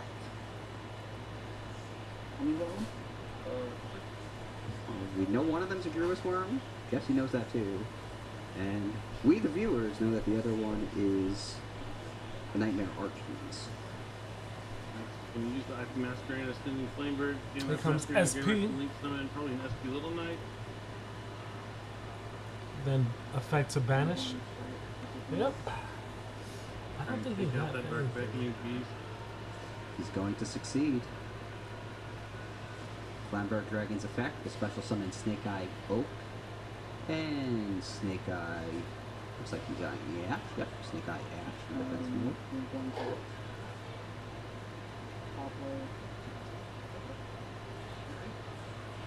You can see it? And Carlos is going to concede the game. He's seen Right. enough, and Jesse's going to take a quick Scoop one here. face! Game number 1, playing pretty much he had the Nibiru, the Ash Blossom, but it just wasn't enough Scoop, to stop Jesse. scoop, The timing scoop, of the scoop, cards scoop, weren't doopy-doo. the best optimal Scoop, moments, but scoop, you really scoop, can't know scoop, what other scoop, cards they have in their shoo-ba-doo. hand. That's kind of the Scoop tough face! Look at Jason's making those face. decisions and I having got to this, email my and change guy. your cards, but at the end of the day, Jesse's walking away with that game 1 victory. Yeah, you hate to use your Ash Blossom on original Simple Spoil Snake Eye and then see your What is opponent this with lady normal doing in Sun the Dash. car? Yeah, it does not So- feel good for sure. It's tough though. I got somebody outside. I'm gonna look like I'm so. It's crazy. She's going from the front seat to the back seat. But, yeah, you just have to know that they could probably have it. There's only one original Simple Spoils, but without God. having access to the normal summon still with 4 cards in the hand, That's just crazy. kind of tough. I live in the You have to hood, make those decisions. so I ain't going Maybe outside a to little find too out. quick on the Nibiru as well. He could have maybe perhaps held it, because if he held it when the Appaloosa actually came down, he could have gone like the Druis Worm, then the Appaloosa changed the Druis Worm, then changed the Nibiru after that as well. Perhaps. He did use the Nibiru with only 3 monsters on the field, so Appaloosa wasn't even really threatening to come out yet. Yeah, he could have waited a little longer potentially, but that's going to be the things that he's going to think about going into game number 2 and how he can adapt going in to his side deck here. I mean, getting to go first is a lot better. I mean, we've seen his deck, what happens when Carlos can go first. He can win on his very first turn even, which is incredible. Yeah, if he gets lucky, he'll push this to a 3rd game before Jesse can play any cards. Yeah, but we also saw the downside of using strategies like because Yubel already pretty strong when he goes first. So like, how much are you actually gaining by playing those 3 extra cards that are not great draws? But you know, you do have 50 cards. You're less likely to draw them, but it is still too going to much happen from movement, time to time. And in top 4, game 1 going second is not when you want to see those cards in your opening hand. Right, and it strikes me as very hard to get that combo off floating second. And then we Very saw in that hard. first duel, not only was he forced to go second, but then he also drew the Nightmare Arcanes. So really, it was like his hand was down the card. And then using the Ash Blossoms and Mirror, weird. now his hand's down to effectively 2 cards going into his first turn to deal with Jesse's deal. So that was not easy for him. So he wasn't able to put up much of a fight, unfortunately, for Carlos.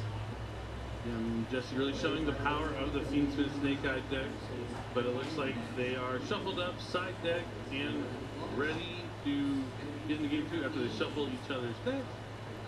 Both these players will be very happy walking away with the first ever ultra rare copy of Another Verse Solaria. I know I can't wait to try and get my hands on one. I wish I could play these tournaments with these competitors and try and win one myself, but instead I will be sitting here behind the desk and enjoying watching the rising stars and the veterans of the scene. Yeah, it's a beautiful card, but I think many players, including Jesse, are after the glory of the YCS. Definitely, a lot of glory to be had there for that. And now, done pile shuffling his opponent's deck. About to jump into game number 2. Jesse 1 win away from moving on to the finals. As I mentioned, we are showing both of the semifinal matches here this weekend. So after this, we will have the other top 4 before we head to the finals. Carlos. We will face off against the winner of this match. So don't I picked you go to win, anywhere. bro. Right after this match, we're immediately going to be jumping into that next semifinal. And then the finals will follow right after that. Yeah, it's gonna be a Now lot she's of back in the front intense seat. YuGiOH action, some awesome duels to finish out the day and find out who's gonna be our These ladies, bro. repeat YCS champion or a new YCS champion. This is Carlos's first top. He's gonna have to bounce back here in game number 2 of the first semifinal match at YCS Sacramento. Alright. Now that he gets to go first, we'll see if things go a little bit better here for Carlos representing Mexico. Ooh, jellyfish. Army, Korea. Finally, we get to see it. It is very good against Yubel. They do happen to summon from the hand a few times. We'll see if Carlos can navigate a way to not have to summon from his hand, or maybe he's just going to go for that same kind of line we saw where he can access those trap cards and try and win it on his first turn without having to worry about how many cards Jesse draws. It is possible. Yep, doesn't get drawn Lockbird, wanted to check. Track's going to add the Lurie. Luckily here, he won't be giving any draws to Jesse because the Lurie gets discarded and special summons from the graveyard, not from the hand. Yeah, that short detour will save him from allowing Jesse to draw a card. Definitely. And now, to grave the field. and back to the graveyard as he links it away for Fiendsmith's Requiem. Requiem special summons from the deck. Jesse hasn't drawn any cards yet.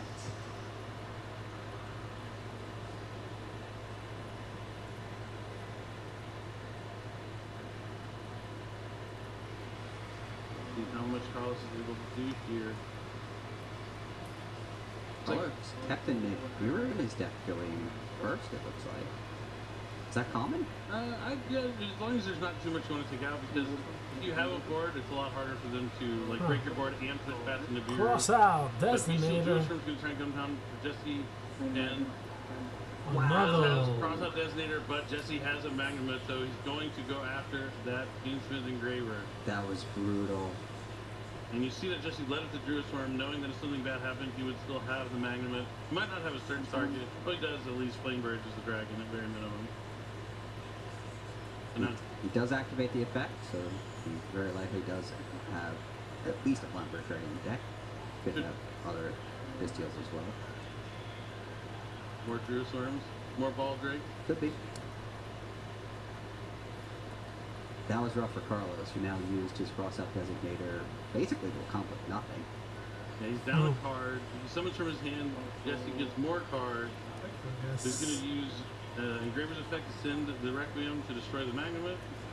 Better than nothing. And alright, well, he didn't give Jesse any cards with the Mulcharmy earlier. So he's just hoping that Jesse's not going to be able to beat him with the cards that he has in his hand, and it does look like he plays more copies of BC. Jesse had two best teams. Ball Drake. Yep. Alright. Cross out for nothing. This is rough. Goddamn. Jesse has 4 cards. He'll be drawing to 5 when his turn starts. All he needs here is a Snake Eye Ash. We do know that Carlos has Nibiru, but that is a card that Jesse can play around. Does he have any starters, or are all his cards in his hand defensive options?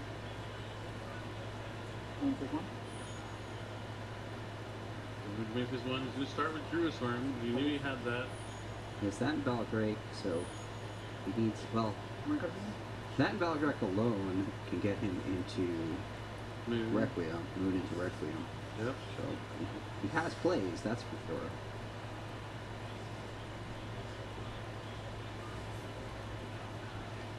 Does he have better plays is the question. Looks like he's just going to go straight into battle phase, attack over the Engraver, deciding to hold on to the Baldrake as an interruption, because now that the Engraver's in the graveyard, he wants to make sure he can get it out there, so the least amount of follow-up that Carlos can have on his next turn is going to be key. That's definitely the right play, because Carlos clearly has a weak opening, and now he's going to capitalize on that and be able to make things even more difficult for Carlos. But it does appear Jesse was not able to summon the Snake Eye Ash.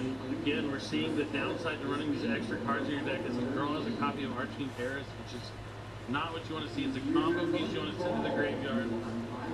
So there are some downsides to using this kind of engine in your deck. He normal summons it, Jesse shrugs and says, okay. And he's attacking and conceding. He knows he can't win. And just like that, Jesse is going to the finals as Carlos' deck just isn't working for him here in the top 4 match.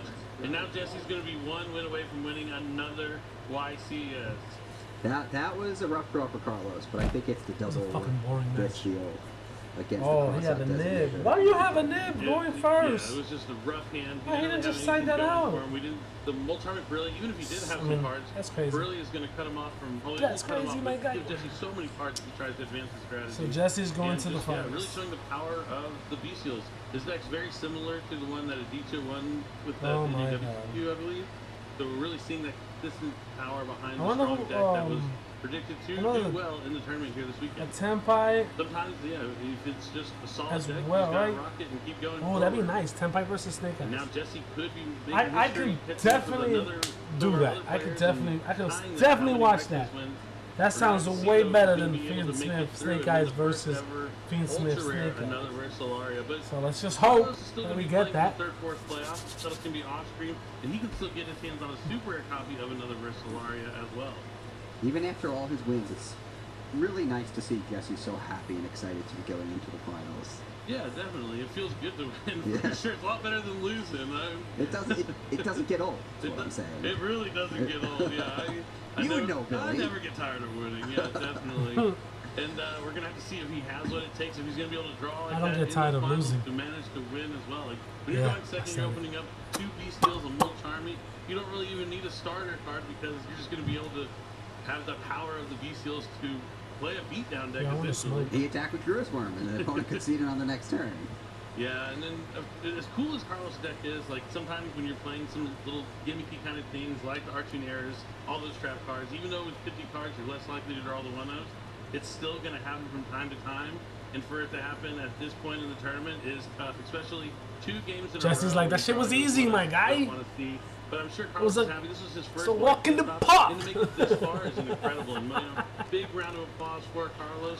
This tournament isn't. Oh, it is God. over I would love now, to see but Billy still has Billy one more play match again, bro. to try No and walk bullshit. away with the prize He should cup. play Yeah, I again. think he made a name for himself, and I think At he's least going for to inspire one- a lot of duelists to use that one combo, event. because I think it's a really cool combo that most people did not know about. Yeah, it definitely is. At least to have it, like, maybe in your side deck, like when you go first, you can like put those cards in. Yeah. Certain strategies might be something the players want to consider Yeah, where's my as Exodia? this format keeps evolving and going forward. But Yeah, it's unfortunate that those cards failed him here in the top 4, but this is just once. So this is one picture of one duel or one match where he drew the cards and wasn't able to make the combo, so it did cost him. But look at all the rounds he got through. We're here in the top 4 from over 900 duelists. He made it to the top 4 using this combo in his deck. yep, and it was an exciting one to watch in the previous feature. So big congratulations to Carlos, and also huge congrats to Jesse. He's been to the finals before. I think he has more finals appearance than anyone else, if I had to guess. I don't know what number he's at now, but it's probably like 12 finals, something crazy. I know at one point he lost more finals than he won, and he was at like 4 or 5 wins. I'm sure So, he can tell you. yeah, I'm sure he knows, but it is incredible that he is back in the finals. And I'm really excited to see if he's going to win our first another versus Solaria. Me too. Going to be a good one. I think they're setting up the interview still right now, but moving on, we're going to still have another semifinal match after this one. So you're not going to want to go anywhere after we do this interview, because you want to see who Jesse's going to face in that final matchup. That's right. It's going to Word. be continuous coverage until we give away that trophy. Yep, so you're going to want to stick Word. around no matter what. And I That think trophy Angus is now so- standing by. He's ready with our winner, Jesse that Cobb. prize So card I'll is let you go and so- take it away, and we'll hear from the man himself. And a bigger Angus, Nintendo thank you. Switch? Take it away. Thank you very much, Billy. I have Jesse Oh, Cotton Jesse here, Cotton. That's a advancing nice to ass the sweater. Where you get that from, finals bro? As our first finalist Gotta at get one of YCS those. Sacramento. Congratulations on that, Jesse. I want to start off by talking about that last duel. The crossout designator comes out, but you have double bestial play. Talk me through your thought process on that turn.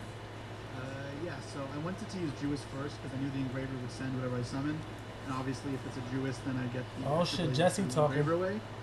We about to learn when something, he guys. crossed out the Jewess. It's apparently that play is like very low value. So for him to do that, like shows he needs this to go through. But okay, even if I lose my Magnum, it's fine. Get rid of the engraver, should be okay. Going in. All right. Well, it was a cool play to see happen. Were you aware? Were you able to see what was in his deck? Because we got to see it on the previous feature match.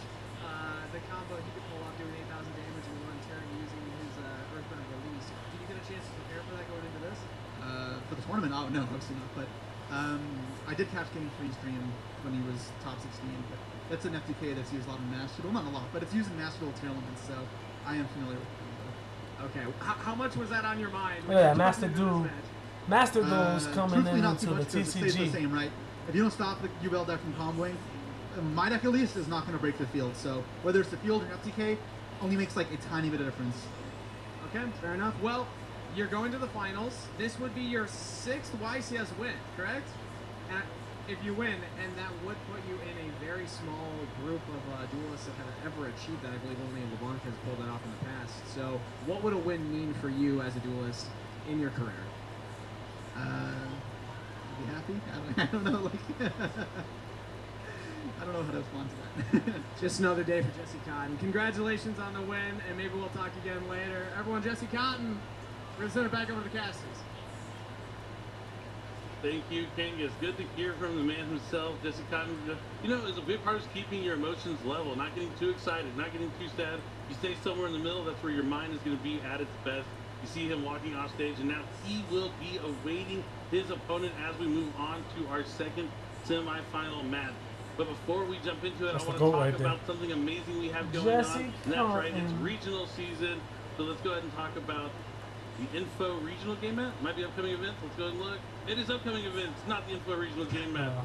Let me put my glasses on so I can see. And 2 weeks from now, we have the So- YuGiOH World Championship in 2024 in Seattle, Washington. I'll be there. We're also going to be doing watch parties from OTS stores, so make sure you go to your OTS. We'll also have live look-ins at OTS to see the people that are watching from home and enjoying and participating in that celebration of the World Championship. But moving on from that, we have a team YCS in Santiago, Chile. We have the YCS in Cancun, Mexico in early October. And of course, a week after that is the YCS in Niagara Falls, Ontario. That's right, we're going to go to Jesse's hometown of Canada for a YCS. We'll definitely see him there, I would imagine. And Yeah. now we have even more events coming up. Mike, tell me about them. October 17th through 20th, we have New York Comic Con. You can show up and duel against the Masters, including me and Really Break, if you're able to attend. In November, we have a couple of events. We have the YuGiOH Ecuador. Championship Series will continue in should go to Ecuador. Ecuador. And then the following weekend, on November 9th and 10th, we will have the North America Remote Duel YuGiOH Championship Series, where you can win a YCS title without leaving your home. Finally, in December, we will round out the year for YuGiOH Championship Series events with YCS. I gotta start doing Anaheim, remote duels, because I can't California. go to YCS. It's sure to but be it'd an exciting nice, event, so you don't know, miss it. to compete in these YCS, the Definitely remote duels. Don't want to miss it. I'll be at a lot of those events. I hope you are too, or at least you're going to watch from home for the events that we do stream. But definitely, if you're in New York or going to New York Comic Con, stop by the Konami booth and duel myself, Mike, and some other amazing duels that we have that will be participating. But as we said, don't go anywhere. We're not done with the dueling action just yet. Our next semifinal is going to be right up very quickly. Stay tuned, and we'll conclude YCS Sacramento. Stick around. That's just crazy.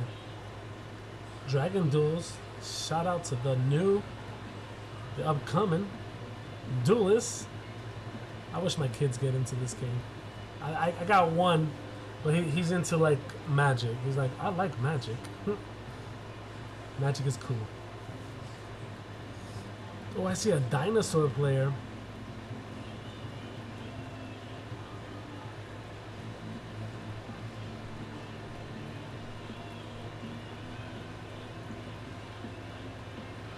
That's cool.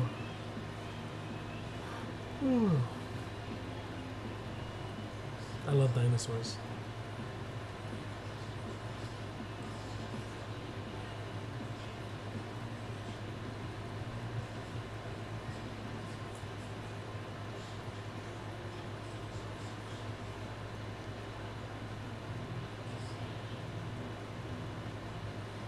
Now everybody's waving. Hey, let's vamos aquí, vamos activo, let's vámonos. I'm a little retarded though.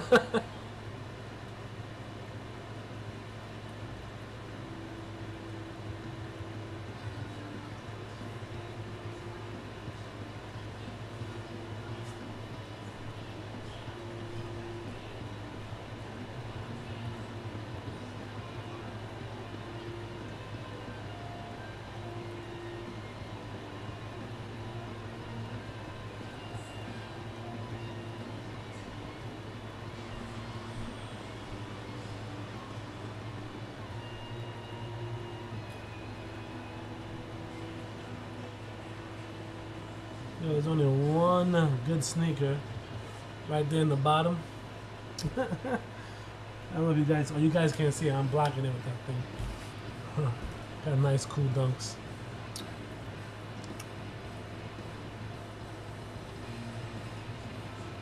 Should move myself.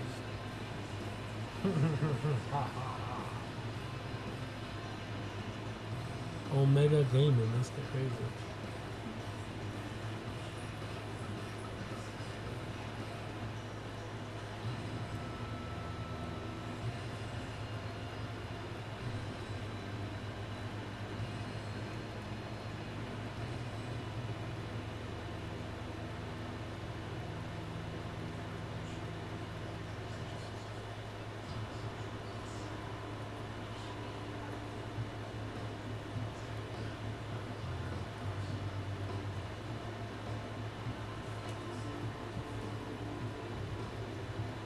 I usually have so much hair here, and I like to play with it, and I only got this little bit hair, so I'm like, hoo hoo hoo ha ha ha, hoo hoo hoo ha ha ha.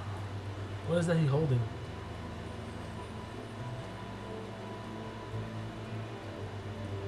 What is he holding? Oh, Carsaban?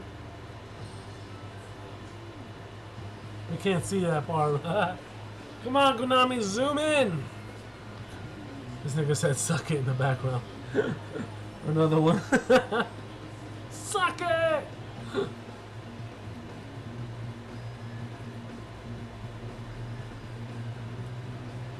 People just playing.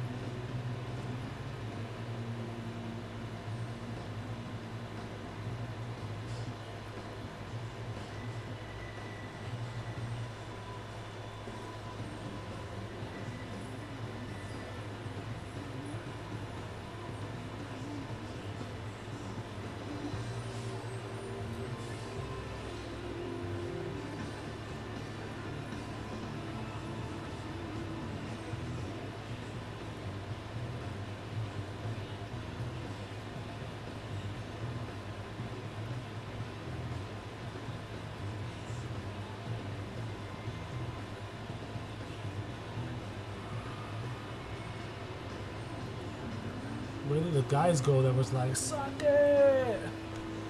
They disappeared.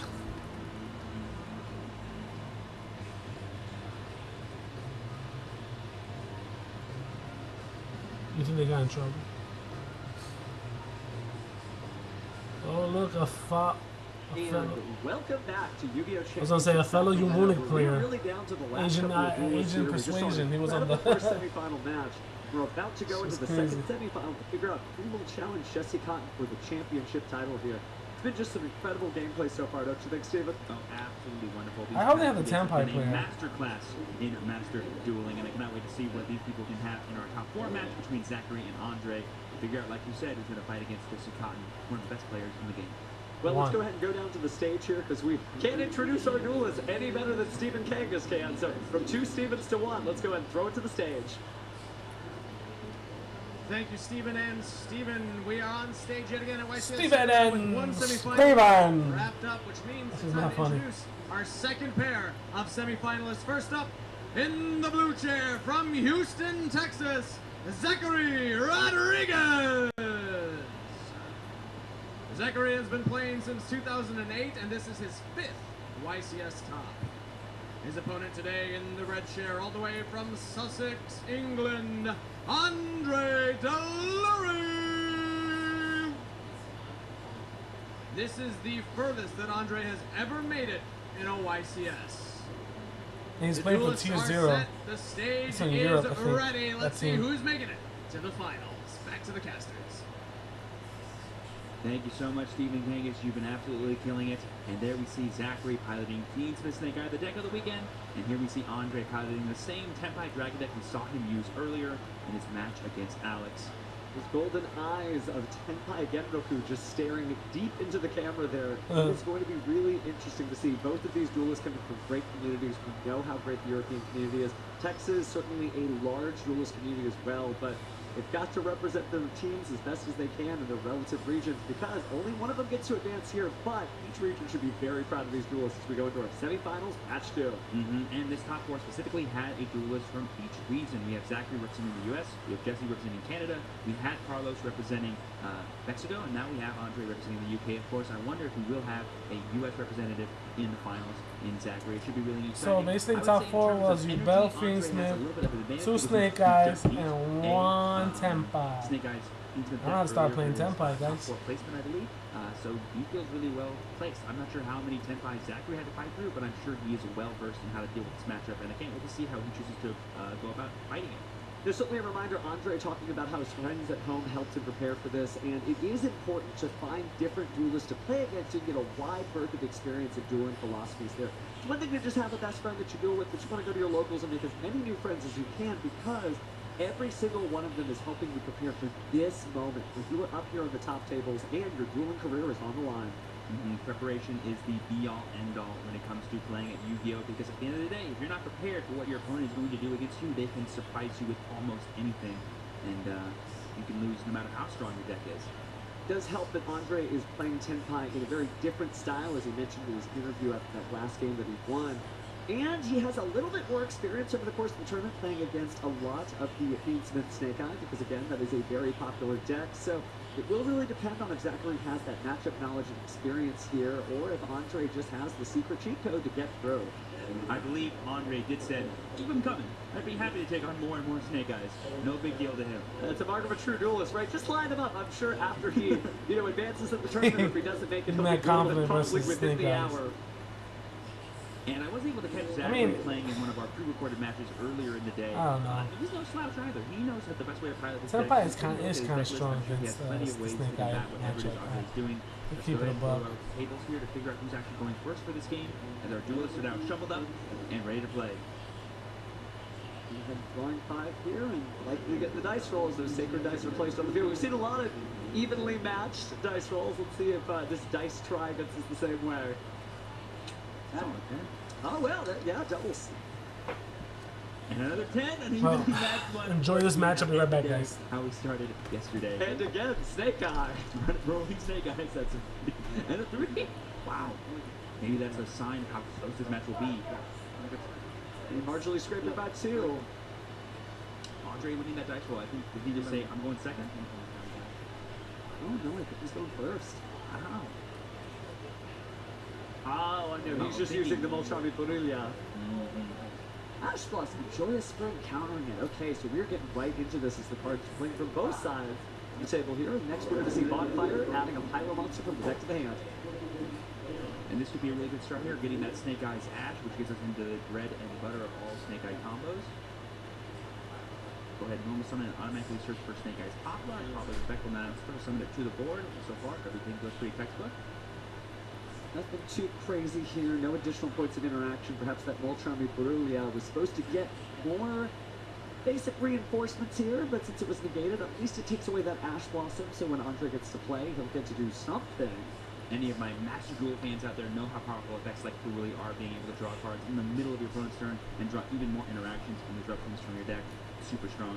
And ooh, we're seeing an early IP Masquerena coming down from Zachary using that Ash and Poplar as material. Poplar's effect to go to the Spellcraft card zone, and then Diabell's effect to add Ash to the Spellcraft zone and special summon itself. Interesting. So now we're going to go ahead and see the Selene there. We've got multiple spells, so it's really easy to bring out that Spellcaster monster. Then link that one off as well. That is going to bring us up to the 2 material Alexa Bow of the Goddess. Exactly, he's trying to insulate himself against any things like Nibiru or any other cards that Andre could have in his hand to interact with his board that continue as he continues comboing. I believe he summoned Apple on the deck summon, right? Or yeah, 3 to go into IP 4. No, the summon of Selene was 5 if Andre had a Nibiru. We could have used it there, I believe. And as you can see, he had plenty of backup resources here as we go ahead and use the original Sinful Spoil Snake Eye. Get rid of that Snake Eye Ash, replace it with Snake Eye O. Something I've been noticing all weekend is all the players that main deck Nibiru play around Nibiru, and we see Zachary having it in his main deck right now as he was searching with that original Sinful Spoils. So that leads me to believe why we went this early Apple line. Andre just keeping the duel honest, going to go ahead and send that card to the graveyard after it resolves, but we're going to go into Boon of the Closed Heaven, trade that out for, oh wow, the Requiem. Going to be negated. Oh, and then there's the Nibiru. Wonderful. Well timed by Andre. The bait of the Appaloosa effect to go into the Nibiru, where before the Oak had the ability to activate its second effect to summon Flamberge. There is no Flamberge currently in play. Zachary would have loved to have gotten there before this Nibiru came down. Zachary had a great pace of play there, very zoomed in, just locked on to the target. I know what I want to do. I'm going to keep going, but basically played as if Nibiru didn't exist, using that negate with Appaloosa, and is going to pay for that, taking the token of passing the turn. Wow, a pass from Zachary or Andre. Really happy with the way he chose to play that turn. Activating Sandgan summoning at the beginning of his main phase. One great Ash Blossom begets another, but no, this time it looks like Ghost Ogre and Snow Rabbit destroying the field spell. Now, I do see a Terraforming in Andre's hand, but I believe Sandgan summoning can only be activated once per turn, correct? That is correct, so we're going to go for Chundra instead here. Wow, that was enough, just because the token was relatively small. Its defense was nowhere near. We can probably Chundra clear it if we wanted to. Get Hydra, get Kaiman, go Kaiman, do all the fun shenanigans that Tenpai loves doing. And yes, well played by Andre with those powerful interruptions. Everyone says, oh, play Raigeki, play Dark Hole. That's the best way to play Tenpai. Always blind second and destroy your opponent's cards. Well, no, sometimes you can blind second and just stop your opponent from making a board at all, and then you don't need to break anything. I think what Andre is showing us here, and what is common among some of the other great battle phase decks that we've seen throughout this format, including that Great Ancient Gear Golem deck that we saw a few weeks ago, is that you have to learn how to play these battle phase decks while going first. You cannot just imagine you're always going to be in this perfect situation where they go first, you break their board, and you keep on playing. You need to master your deck in all these different situations, and Andre has definitely done that, which is why he's proudly representing the United Kingdom here in North America on our feature match stage. Man, EU players, they love Tenpai Dragon. They love just going, you know what, I'm just going to fight through everything you're doing and not necessarily think about much else. But Andre is showing us firsthand that, yeah, you can have that kind of game plan, but you can make it a bit spicier too and sort of interact with your opponent before they even play. This is also kind of a great first warning shot, in the sense that, you know, Zachary and Andre, they have a certain expectation of how the game is going to go, and you think, oh, I'll make Tenpai go first, that's all it needs. But Tenpai going first won the duel here, so Zachary has to carefully consider his side deck options and whether or not he's going to let Andre go first again, because look at the situation we have. And we've seen already, Andre is more than comfortable going Summon Dora, go into a Seal to do some fun Tenpai Dragon combos. he has no problem with going first. It just is a matter of necessarily how you respond to what your opponent does after that. And that's why having this disruption from the hand version of Tenpai Dragon is really paying off for him. Absolutely. Zachary certainly likely watching along with the viewers at home again. Even though you're so fresh into the area, you kind of get to know all the different duelists here. We've seen other duelists say, hey, you know, you're the Tenpai player, you go first. But, you know, the Molcharmi being negated didn't necessarily stop as much as you would think. And he already had everything he needed. It's almost curious. It's like if you telegraph, here's Molcharmi Brillia, the opponent must think, hey, you don't have anything. But he did have plenty, right? The Ash Blossom and the Nibiru really shut that duel down, and really have to be careful here. Of course, a great tournament run so far, so definitely no slouch on Zachary's side, but he's going to have to consider how he plays through this, because he could just get locked out again by Nibiru, pass play back over to his opponent, and that's game. If you were Zachary, would you prefer, I'm just going to choose to go first, get the best board I can, and not necessarily care about Andre's turn going second, because the real culprit of Zachary losing that game was all the powerful interactions that Andre had, not necessarily the Tenpai cards. Definitely, it's just that those interactions opened the way for the Tenpai cards, because you don't need much to get it started, but it's kind of difficult because this is a really, like, we're living on whatever timeline it is that Zachary decides, right? If he goes first, then we're on the timeline where maybe he establishes a board and Andre has to punch on through it, and maybe he successfully does or he doesn't, right? That's already two options right there. Or Zachary makes Andre go first, and there's another two options. Andre either finds everything he needs to make, well, maybe heavily seal and pass, or he doesn't get any combinations of cards, and Zachary's able to establish a board, but Andre already taken that first one. It'll still mean that we're going to a game 3, so this is going to be a little difficult here. There's so many different possibilities. And I cannot wait to see how this shakes up. Looks like both of our duelists are ready. They have the opening 5 cards. I think the judge is asking for clarification who's going first, and I think I saw Zachary point to himself, which means he's going for the, you know what, I want to play my game. I don't care about yours. Let's see how this shakes up in game 2.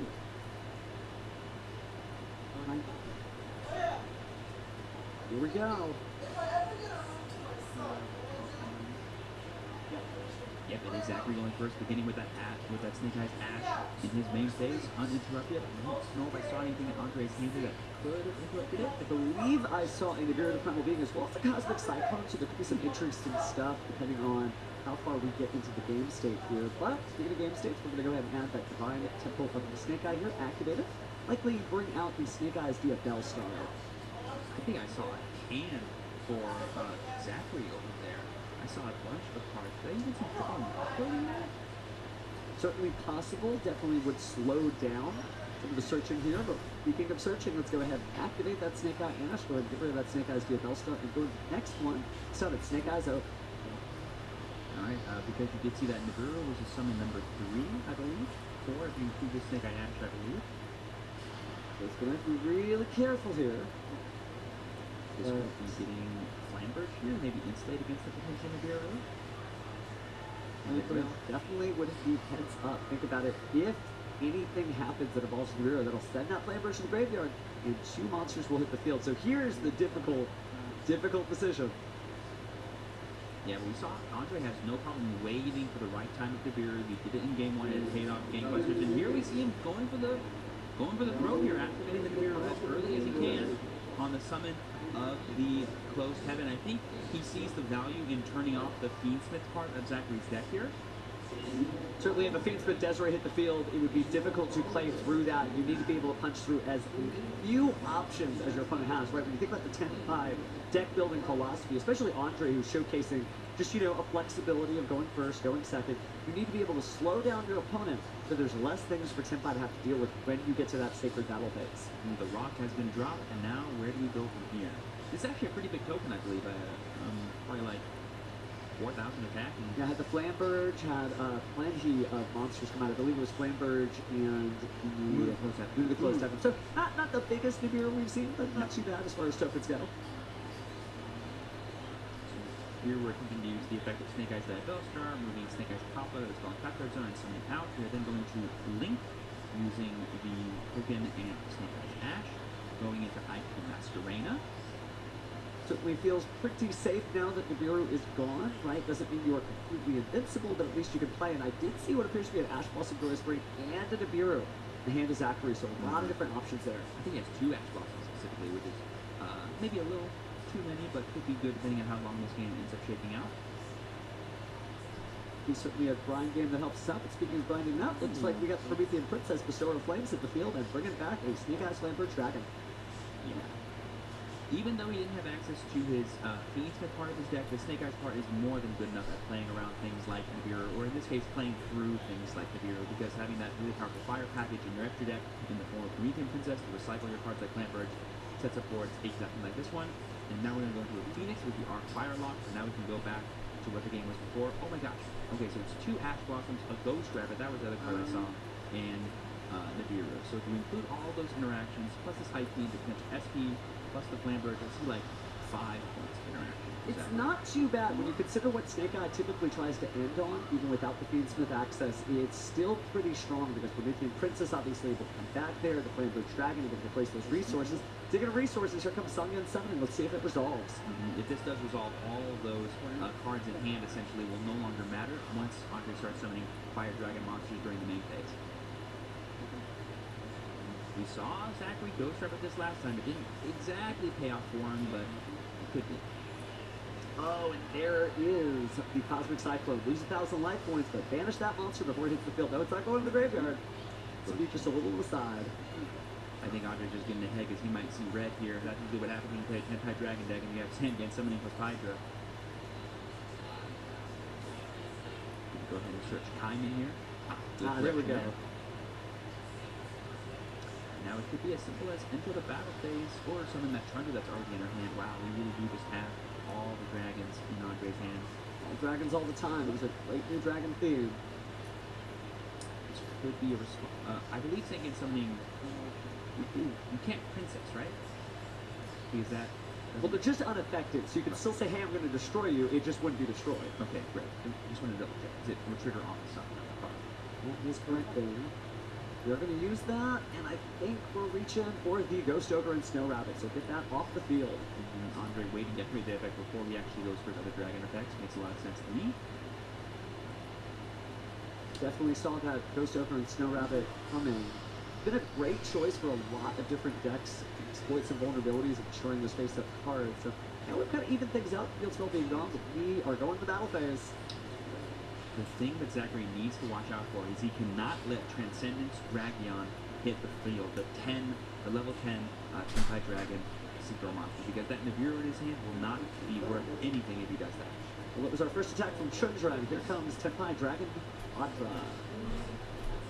That's officially summon number 3. If Andre has a little bit of a heads-up play and maybe tries to make Transcendence as quickly as possible, that could be pretty huge for him. Attack with Vajra. We are now no longer taking battle damage, and our monsters cannot be destroyed. The Tempai look like it's coming in strong. Vajra is that second attack. And here we see the quick synchro effect of Chundra going into Biden Dragion, or any level 7. Yep, Biden Dragion. This is summon number 4, I believe. Dragion will now attempt to summon Vajra. Certainly thinking about it, but that Nibiru won't be much help for him now because it can only be activated during the main phase. So at this point, there's just an Ash Blossom and a prayer. You do have Ash Blossom to stop the Kaiman in play, but you have plenty of attacks here. It appears to be the third attack here.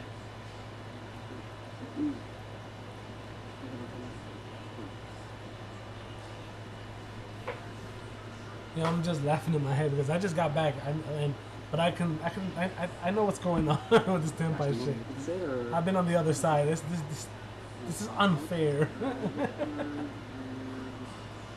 This shit is unfair, bro. Already 3 attacks, so that Sangapai Biden Dragon could come right back. Interesting. I think, because now we can change the effect of Biden Dragon to quick synchro, correct? We could, and then you fucking could bring it tired. back, because again, that holy number of 3 attacks. We are going to go ahead and use the Hydra for the quick synchro effects. So we haven't used Fadra's effect of quick synchro, and we haven't used Biden Dragon's effect of quick synchro. That is correct. Still got plenty of gas left in the tank. Big monsters on the field, but not necessarily everything you need here as the Sangapai Transcendent Dragion attacks. And the reason why we couldn't summon any monsters off Flamberge is because Transcendence Dragon now hit the board, and your opponent is not allowed on a move chain activate effects during the battle phase. So now Zachary's at the whim of Andre here. All he needs the damage now. The attack with Chundra goes to 6,600. Attack with Fadra. Goes to 5100, and we still have the Bureau, which is going to be pretty handy here. Bated breath there as the song of pipe. Biden Dramion hits the field. Swing for early 26th, and I believe we still have the Nibiru in that game. Oh, and there is the handshake. Andre advances to the finals here with Tenpai Dragon. Very cool. Honestly, big shout out once again to Andre, recognizing how powerful Alright. of a card Nibiru the So in the finals, Tenpai versus Fiend Smith Snake Eyes. And go from there. Also not Yeah, we shotgunning could have predicted that, right? winning Alright. effect, potentially getting close to him in Snow Rapid, really huge. So definitely stymied him a little bit in game one, but he was able to come back no matter what. It shows you that Tenpai Dragon is another one of these decks where you do choose your own adventure, and Andre chose exactly correct, right? He turned to the right page of his duel and was able to forge his road to victory. And it's just great stuff, making sure to properly sequence his plays. Checking not out some fall YouTube victim to videos that on my first over phone. in Snow Rabbit a little too soon. Again, for all those folks at home back in Houston, Texas, be proud of Zachary. He did an excellent There's job. gonna be a lot in of this deck Farmville profiles that tournament. I wanna I'm check sure we'll out see him again sometime soon. from this event. Top four at Well, YCS Sacramento when you have all Like I like to watch the ones that are not Away, meta, yeah, because that's obviously when the ban list comes, those top meta It's decks. just unfortunate Yeah. that Andre was able But something- to really something, show you know, off out of the- Tenpai Dragons, you how know. good they are at going second and going for I feel like I think a lot of Konami gonna hit Runic, but not really. Certainly Andre So I is really change wanna his mind. play He knows like the it's a great Runic deck and he knows how to play it. White It does Forest. show you that there's a I've lot been of seeing different that ways to around use it. my So locals, anybody and I who like thought, it. oh, I've It's got pretty the dope. perfect deck, let's really, take a look. There's certainly a lot of room for all of these decks to grow and continue to change as this format continues. If I'm not able to pick 'em up, it's like some of my friends in the finals of yet another let tournament me since rock the that shit, EWCQ bro. is really nice to see. And like you said, just sort of the variety of all the different decks in this format. Just good stuff here. So that means we are slowly but surely advancing here to the finals of the Yu-Gi-Oh! Championship Series, the first one of this brand new competitive season. And we're seeing duelists from all across the world, just representatives from all these great different countries. And it just shows you how this game really brings people together from different walks of life. That's right, we got Andre from the United Kingdom. No slouch, this is the best he's ever topped at a YCS before, versus Jesse Cotton, the king from Canada, essentially trying to get his 6th YCS win. It's going to be super exciting to see And both he's these a players face king. off very soon. Okay. Certainly a legendary duelist in his own Jesse right, but Cotton. every YCS is its own unique experience, It's right? You bananas, could have man. 600 or 600 YCS This tops, is and crazy. all of them are going to be different. They're not necessarily going to help you. Just chilling because in the Jesse dark. Cotton's a great duelist doesn't mean that you automatically win. I He's should got to put in definitely the get like a same light. level of work that everybody I'm else gonna does. definitely And I gotta invest say, in that. This has been a really fun YCS for me to commentate for my first ever YCS. It's been so exciting. All these fun little storylines. Jesse Cotton showing up out of nowhere and making it all the way to the finals. Andre from the UK. All these fun decks that are just popping off like Fiends with you, Bell, with a really powerful Arch Fiends, Nightmare combo. Oh, love all of it so much. Happy to be here. Oh man, just great Yu-Gi-Oh! And great working with you too, Steven, by the way, because again, we have had a blast together here. We've gotten to see so many new cool different decks, so many different duelists. We've had people who were at their first YCS that never got this far, people from all over the world. So again, I keep saying like, hey, you who are listening to me right now, we would love to have you here. You could be on our featured match stage, but that only happens if you put in the same level of work that everybody else did, right? Make those travel plans, and we do have all those upcoming events, and we would love to see you. Unlike Andre, though, you don't need to drive 9 hours from LAX. You can just fly in and be more than welcome. Either or, however you get here, we'd love to see you. And speaking of loving to see people, we love to see 9 Steven hours. Kangas. Let's throw it back to the He stage. will have to Have win the winner now. interview. He's in the finals though. That's crazy. Thank you very much, Steve and I. This here man with Andre flew after from- another win. We just keep hanging Oh my out up God. here. Congratulations 9 on hours your is out to the semifinals event. It's win and now crazy. going into the finals for YCS. Anyone ever Sacramento. did that shit? Like I mean, I what a don't. journey Oh you've my been god, on 9 the last hours. couple of weeks, flying all the way over. That's So I hear crazy. that you got a long drive up. How are you feeling energy-wise going into this finals? I'm really excited for the finals. This is the furthest I've ever been. I've had top cuts in my nationals, European Championship, YCS is the furthest I've gone, so I'm really itching for a win now. What would a win mean for you as a duelist? Not just the fact that it's the furthest you've made it, but it would be your first ever YCS win. I've played for a very long time. I started back in 2009 on and off, so for me it'd be an amazing achievement. Also, as far as I'm aware, there's not many people from Europe that have travelled, so just if more people from the UK, more of my teammates would come as well, I think that'd be Nice, a from great the experience. UK. That's who I'm trying to win for. Do you think any of your teammates back home, when they see this, might be regretful? Damn! Didn't make the journey along with you? Definitely That's some. from the As far as I'm aware, UK. some of them are up at 3 a.m. currently. watching, so they're That's literally crazy. Back at home, Yes. staying up. They're the real ones. And I also want to say, Tenpai Dragons. He must love the game because the We all know what price happened over support here don't just match up. I'm not recently. getting into this shit. How how does it feel being the No, only don't talk about it. Fuck this that. deck having to face so many of these Fiendsmith Snake Eye decks, so many of these Fiendsmith Rebel decks? Well, keep the Snake Eyes coming, because that's pretty much what I've played. Pretty much only mirror matches and against Snake Eyes, so I was knocking out other tempo players along the way, but then obviously eating through all of the Snake Eye players as well. Keep them coming, says Andre. Best of luck. Congratulations on this win. You got a finals ahead of you, so we're going to throw it on back to the casters. Just Why incredible he's cooking great chicken stuff cutlet. there. That's crazy. That's right. When you think about it, like all Smells these delicious. duelists, they're all saying the same thing. Andre's basically saying we want more duelists literally to come up here and cheer for him, and we really do want to see you because You're like a- these are the like stories Har- that make like these duelists happen. Harry These Potter, championships bro. do not just happen on their An own. older Harry Potter. Duelists What's from that actor's everywhere, name? I forget. from I all don't over know. the world come to see it, It's just and crazy. it's just so cool to see these sort of and hear them too. Yeah, I bet you all of Andre's friends at home are kicking themselves, being like, why didn't I go with Andre? Look how good he's doing. That could be me too. That could be me too. And I imagine we'll get a lot more Me Too's in a few weeks once the World Championship begins, and y'all can watch at home during any OTS celebration events that are going on. If you yourself want to watch awesome duelists like the ones we're watching today, but I gotta find out which instead, locals be is sure to doing check them out this. September 7th through 8th at any OTS stores that are participating. There's all kinds of fun prizes like a quarter-century rare Swords of Reeling Light and Dean Colorado that you can be dope. participating in. The playmat and the sleeves are bananas. I like them shit. Compete to be the very best. There's also those really cool accessories they have featuring Grandopolis in both the playmat and the September awesome set of 7th. sleeves. And I think that's actually the first set of sleeves that we have where it's horizontal. So really great for Mimicals, right? When you special that monster defense, but they'll point the right way. So right, great commemorative game mat and great commemorative sleeves there. So just some really cool stuff. Oh, you can buy it. It says Just great purchase. energy. I'm sorry, I'm just riding the dueling fumes here. Oh, you Yeah, can and purchase I think we these. have to update you all on the bracket. It's going to be a That's pretty simple dope. update. We only got 2 names to worry about. The final 2 names. We gotta We've find got, out where. of course, I think. Andre I that we think. just saw, and we have think Jesse Connecticut has content. it. UK versus I gotta go Canada check will be the local decided here scene. in YCS Sacramento. It I should would be love an that. exciting one to see. Now, what's so interesting is notice our finalists, they both won 2-0 over their opponents. So it's just really cool to see that we're about to see a slug match of duelists that we know can do it. So, going to be some really, really good stuff here. I personally cannot wait. But before y'all see the finals, we're going to go ahead and throw for one last break to get ready. Don't go anywhere. What happened? Yeah, I'm still streaming. What's up? Yeah. This is the finals, so I'm almost done. What happened? Are you waiting on the PC? Alright, it's almost done. My son, he wants to use the PC.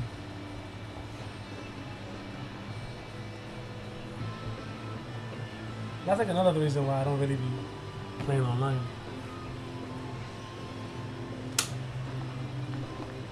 I just gotta get him another PC probably. Yeah. You probably gotta get another PC. I ain't rich though. Fuck is that about?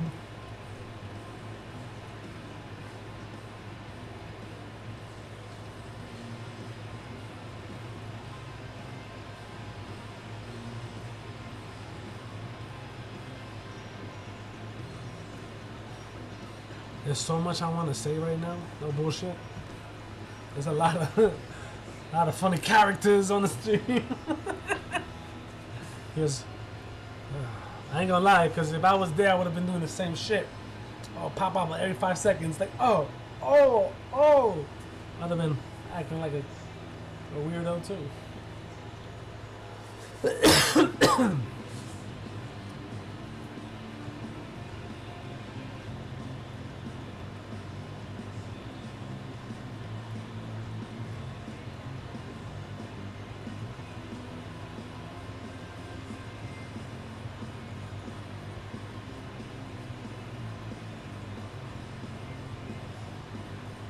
This guy's stretching.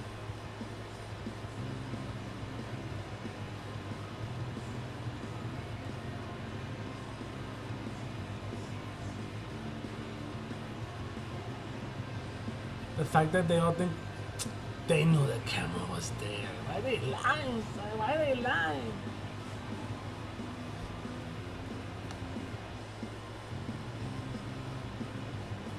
Bro, what up, Bowser? I can't shut up, bro. I'm chilling.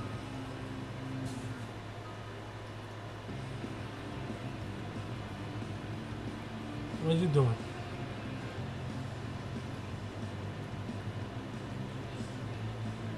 You can tell I'm mad bored, right?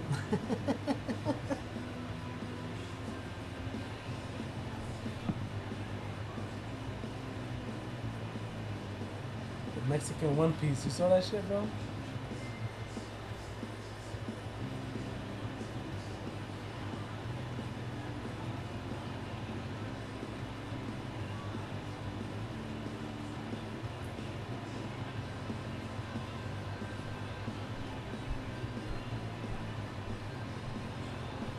Dab. The flexing dab.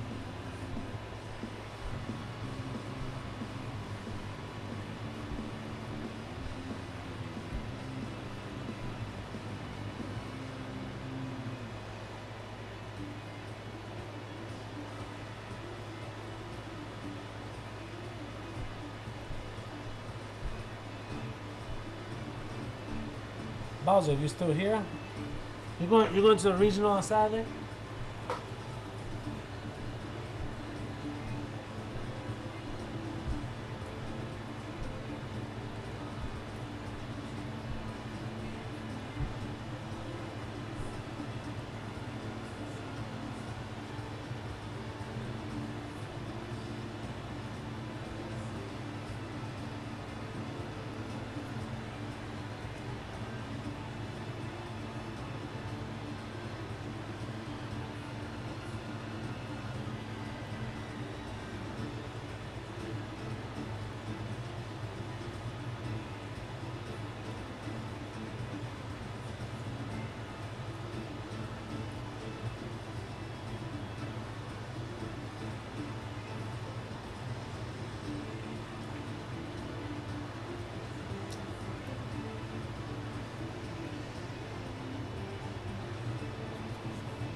You see how I do my Sundays?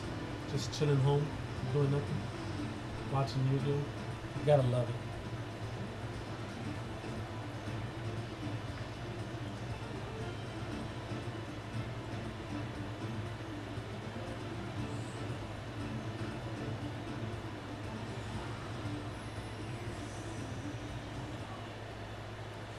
The Rage of the And Abyss. welcome back to YCS I can't wait for that set. Sacramento. 10 rounds of Swiss, 32. I think the only I'm single definitely elimination looking at that bracket set is that has all blue eye led shit this to help the moment. Exodia This deck. table has seen many incredible duels this weekend, and now it's time for one more. So let's meet our YCS Sacramento finalists. Up first in the blue chair, from Toronto, Ontario, Jesse Cutler.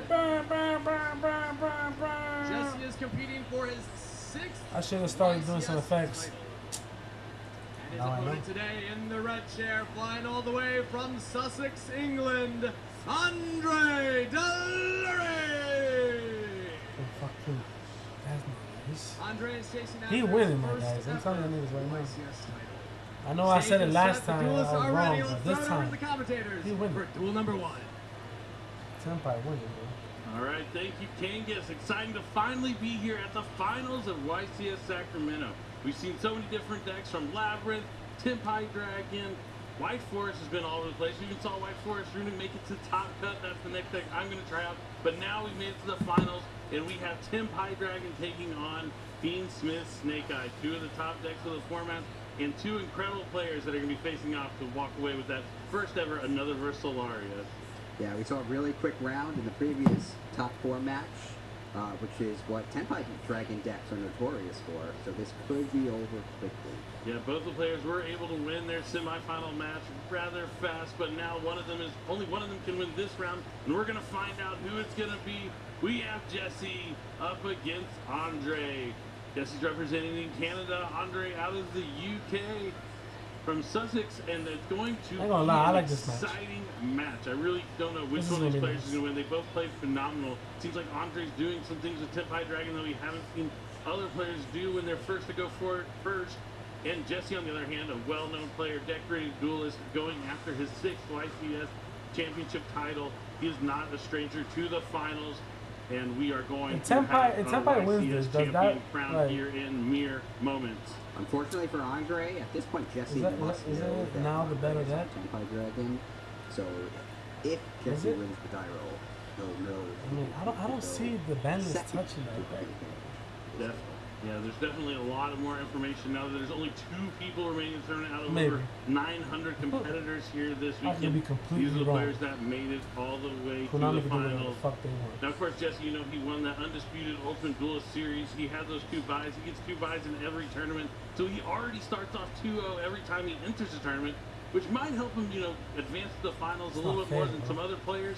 But it's still difficult to make it there, even with that 2-round bye. And now he is back in the action. It's been a while since we've seen him in the finals, but I believe he has more finals appearance than any other player. And we're going to have to see if he can add to his collection of trophies. And on the other side, Andre, hungry for his first YCS win, came all the way from the UK. We actually don't have a player from the United States in the finals, although we did have 4 different countries represented in top 4, Canada and the United Kingdom moving on here to the finals. That is awesome to see at a tournament in the United States. Yeah, definitely. Players come from all around the world to compete in our YuGiOH Championship Series, get a chance to win an ultra rare prize That's card, 2 buys. and That's only one crazy. of these players will walk away with the first ever copy of the ultra rare, another Richelaria. But That's the other some one is goat guaranteed moves a right super rare copy as well, so no matter what, prize cards will be handed out to both That's players. crazy. But this is the first YCS That'd of be the nice. 2024-2025 Yu-Gi-Oh! Competitive season. The Yu-Gi-Oh! World Championship is only a couple weeks away where we're going to crown a world champion, but right now we're crowning a YCS champion. Who do you think wants this victory more? Do you think That's Andre crazy. for his first YCS win? How or Konami Jesse just like to literally get jumped his into the number? season ASAP. I think Worlds both is not of them even are wanting over. it pretty badly, but It I hasn't think had a not Worlds yet. having a win and getting your first one is a lot more rewarding. You're really looking to get that first one, but the experience comes into play.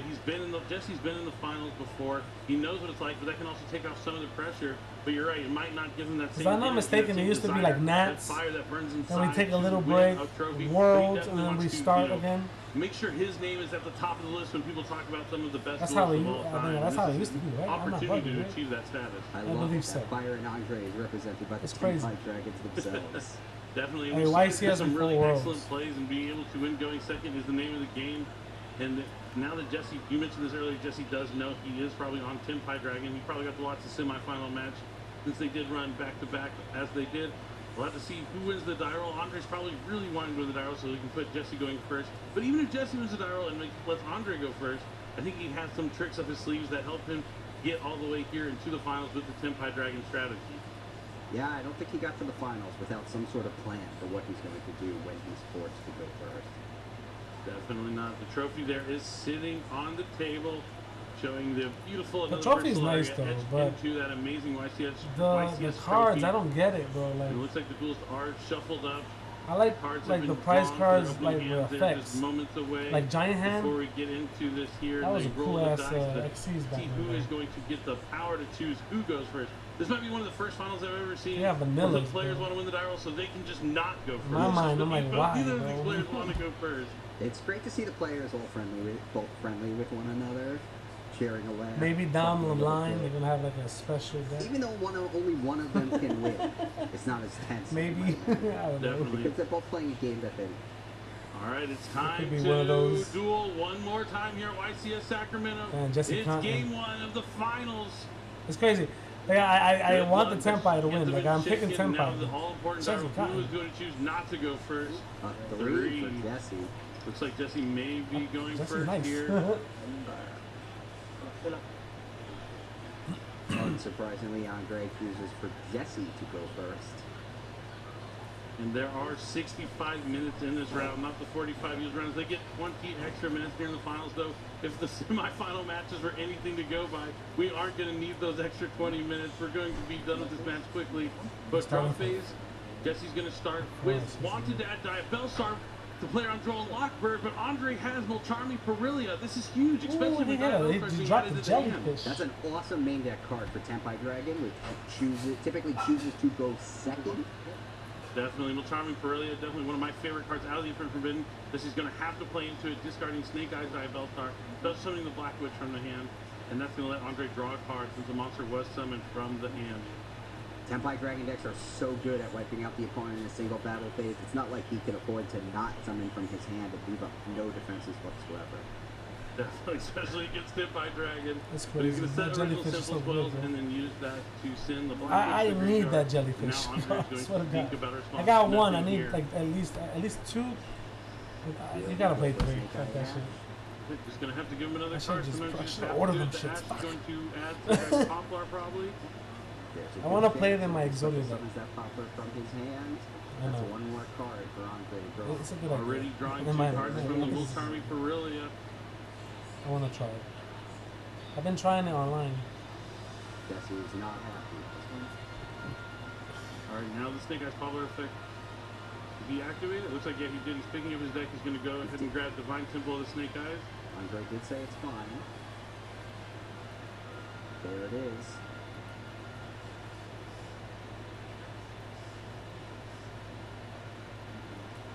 Oh, Andre might have a response here on resolution of the Divine Temple being added to the hand. Did he draw into a draw number? It's another copy of Mulcharming Perilia.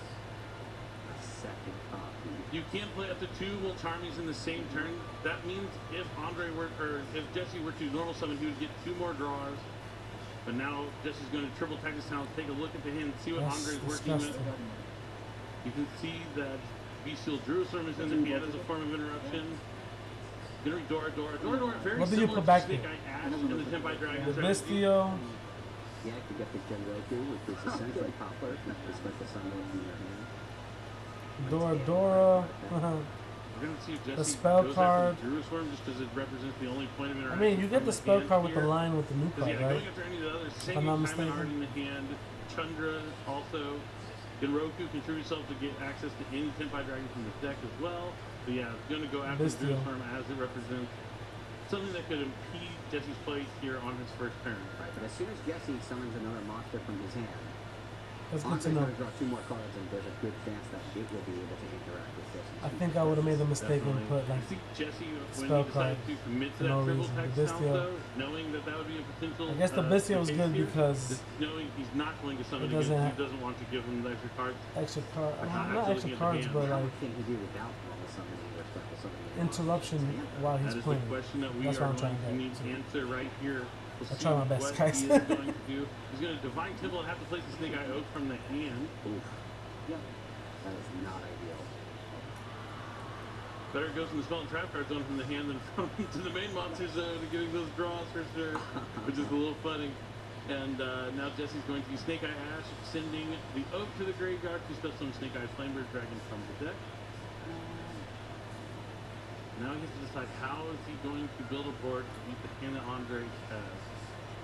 If anyone can play through this, it's probably Jesse. Alright, so he's going to go ahead and use Wanted, Vanish Wanted to put Original on the bottom of the deck to draw a card. Want to know all the cards you're working with before you make any decisions about the plays moving on from here. This is a classic board where we see Flamebird and Poplar together on the field like this. Because if you link them away, I don't believe you use Poplar's effect this turn. You can put the Flamebird into the spell and trap card zone with Poplar's effect. They do that. And, oh, yeah, I forgot he discarded the Snake Eye Diabellstar already at the beginning of his turn, so that's definitely the one you want to place in your spell and trap card zone with Poplar. Moon of the Closed Heaven is going to come down. Flamebird's just going to summon back Oak and Ash. Oak is going to summon back Poplar from the graveyard unsummoned. And now he can link away the Moon of the Closed Heaven to go into Phoenix's Requiem. You're right. At this point, he actually has some stuff going off, and he's definitely committed to not something from his hand. Now he's going to use that Requiem to summon an Engraver from the deck. There it is.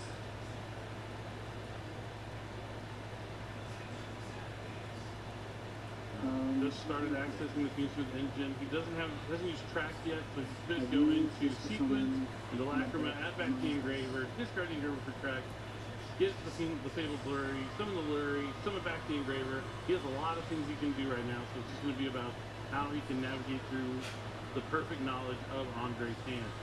He knows he has Chandra, he knows he has Tengen Kaiman, he knows he has Dora, and the last card was... escapes my memory, but we will have to see what it is. I think at least 3 of the 4. It's Chandra, Kaiman. Dora, and... Oh, Genroku. Dora was the one I yes. meant. Yep. Yes, Genroku. Let's see.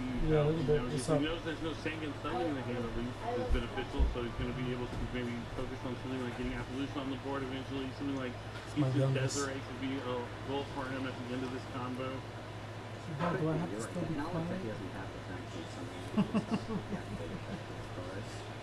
is pretty valuable here. He's crazy. There's an Elite Way 2 for IP Master Reina. He still has Diabell Star he can summon from the Stone Trap Card Zone.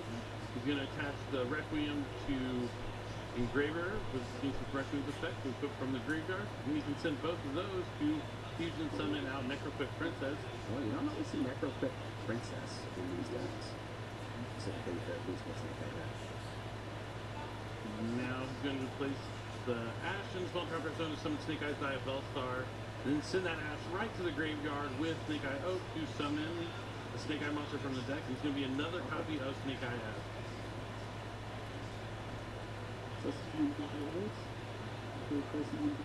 Yep, and since he sent the card as a cost to the graveyard, I think he gets to draw a card here with Necroquick Princess. That does appear to be what he's trying to do.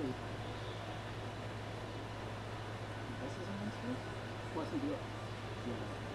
How is it? Another free draw. He got a draw off one and getting another draw here, getting maximum value out of his cards. So I think they're good ones. Huh? Oh, what is the movie? Is he? Oh, you are honest about it. Oh, okay, it is not field. I didn't know. I didn't think it was field, but I was gonna believe Jesse Cotton. Yeah, he didn't draw. He didn't draw the card yet. Yeah, it's only from hand. Yeah, I know you can use it with stuff like Ash Blossom and Joyous Spring, but I never seen someone draw off the field. But yeah, can't draw it just yet.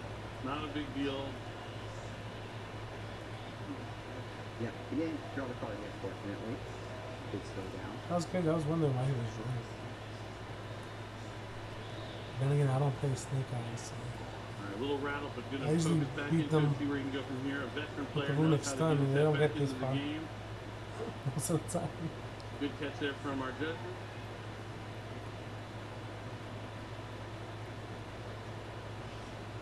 Not being able to summon from his hand is the real hindrance here. I mean, he could summon from his hand, but he knows what the price he'll have to pay to do so. It is a high price of giving your opponent 2 cards for sure. So now he's going to shuffle back a Light Fiend, summon Fiendsmith Engraver from the graveyard.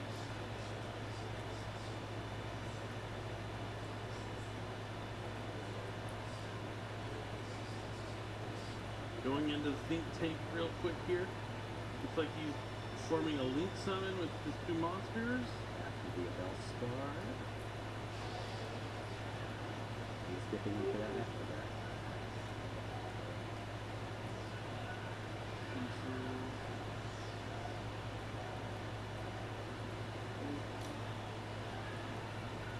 Interesting, because he's going to Link Summon out Moon again, since he shuffled it back earlier in the turn. Not Requiem here. This is crazy. Now he's going to leap away IP Master This is and fucking turn one. Engraver. Sorry, I meant Sequence, not Requiem. But now he's going to summon Promethean Princess to the field. He'll use its effect. Bring back Labyrinth Dragon. And he'll use that to place the IP It would have been Master nice for Reina. the list to drop today. It would have But been now he nice. might Maybe go tomorrow. into Sequence. He's just trying to get enough Maybe Light tomorrow. Fiends, I think, so he's able to use the summon piece with Desiree, probably his goal. That's possible. Now he'll go into Hida. Oh, he's just going into an Appaloosa, maybe. Going for the 3 here. I guess probably saving. Oh no, don't break the So his goal is, yeah, for okay, because he needs to put the moon into the graveyard to have enough materials for the Desiree. How valuable is Uh, one Desiree? I just saw something on I mean, he just has to be Facebook. able to negate something like saying Who's he's summoning taking if it? he has Vote. the top Jesse ticket, and then Cotton he or can Bliss? SP Little Knight the normal summon, and Ash Blossom the Singing Hymen if he has it. That who's makes sense. taking. Could be what he's looking at. He's trying to cover all his bases if possible. Doesn't have to be clean, doesn't have to look good, but as long as you get the result that you're always looking for, that's all that really matters.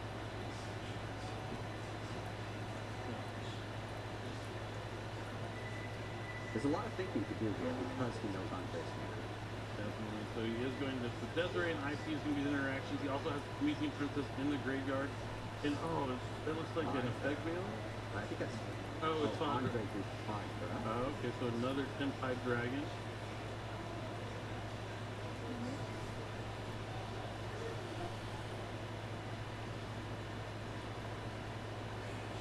Turn to his main phase. All important turn with Senpai Dragon going second. What can he do? This is the turn he tries to win. He's going to start with Dora. Right back. Does Jesse have something against impermanence? He's going to use Divine Temple, looks like. Try and summon forward the IP Masquerena. I would imagine that would be the first. Temple will summon IP Masquerena. The Dora will resolve. He'll be able to get Tengoku if he wants that. Like the summon with his attack.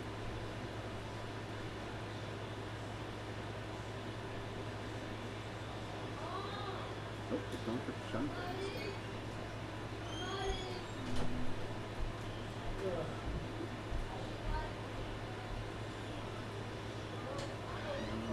Going to link away the Flamebirds and the IP Masquerena. I'm an SP Little Knight. We go after the Dora, and then we try to summon back a couple of Snake Eye monsters with Flamebird Dragon. With Dora gone, he's stopping Andre from being able to summon Chandra. So he's really banking on that top deck not having to be valuable to Andre. Yep, as long as You bet right. Yep, as long as, pretty much as long as you get the Desiree and have IP into SP, there's nothing that Andre would be able to really do there, and barring an incredible top deck. You'd have to draw something like Change of Heart, Dark Ruler No More, but I mean, not Dark Ruler No More, not going to be in a Senpai Dragon deck, but yeah, so it doesn't have to be clean, doesn't have to look good, but even no matter what you're going through, you get like hung up on maybe a slight mistake. I feel like that Necrofoot Princess interaction kind of threw him off a little bit, but you're still able to know what the end goal he needs is and find a way to navigate it to get there, and that's an attribute of being a great player. Full knowledge of his opponent's hand is very valuable in the hands of Jesse Dunn.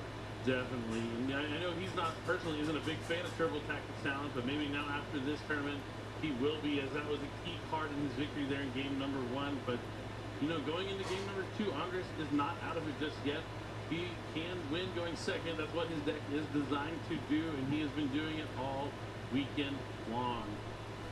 Now they're diving into the side decks. Things are going to get a little tougher here for Andre, and maybe a little easier for Jesse, as there's probably plenty of cards that you side in against Senpai Dragon. But maybe not, because when you're going first, you're just going to rely on your main deck, and that could be how Andre made it this far into the finals. I mean, we've seen Senpai Dragon be a guaranteed tournament mainstay strategy that a lot of players are trying out, and we saw it win the EUWCQ not so long ago, and now it could win the first YCS of the 2024-2025 season. Andre had the benefit of going second at that duel too. He did. He had what he wanted, but Jesse played a little play around, double Little Charming Perilia, and only giving his opponent a couple cards. The big thing is he drew into that second Perilia after he'd already drawn 2 cards from the first one. So Jesse was able to navigate not giving any extra cards after that. Right. And it was really that second Perilia is what destroyed Andre. Because the first one was actually during the draw phase, so the Triple Tactics talent was just not live until he activated that second one that really netted him 0 value. That's true, because the tactics got rid of the Judas Worm, which was his last remaining piece of interaction to disrupt Jesse's play. Yep, and that might have been enough. So yeah, Andre's gonna look back on that thinking about that second Perilia. Maybe he should have held it in his hand, but it's so hard not to. But after they've already summoned twice, like, are you really doing too much pulling them off from that second normal summon? But I mean, at the same time, what is the Multarmi doing in your hand? Yeah, I was just going to say that the card is otherwise useless, right? If you're not going to play it on that first turn, you're going to get no use out of it later in the duel once we have cards on the field. Yeah. So it was then or never. It just was unfortunate for Andre that it became nothing more than interest by allowing Jesse to use the triple tactics talent to rip away the very card from his hand that interacted with Cotton's field earlier. Yeah, that was a huge turning point here in the first game. And now Jesse, one win away from becoming a 6-time YCS champion.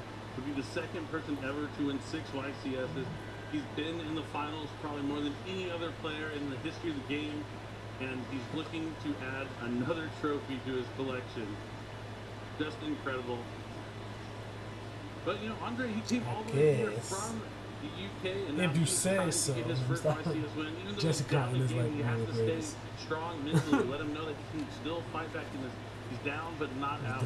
He has to win 2 games, no matter if they're game 2 and 3, game 1 and 2. You have to win 2 games, no matter what. And we're going to have to see if he's going to have what it takes to even out the series here in game number 2. He certainly would not be the first finalist to lose the first duel and win the YCS. Well, I should play gimmick puppets. And he does have the advantage this time of choosing to go second, so that will help him again in the second duel. This needs to hope he draws a little better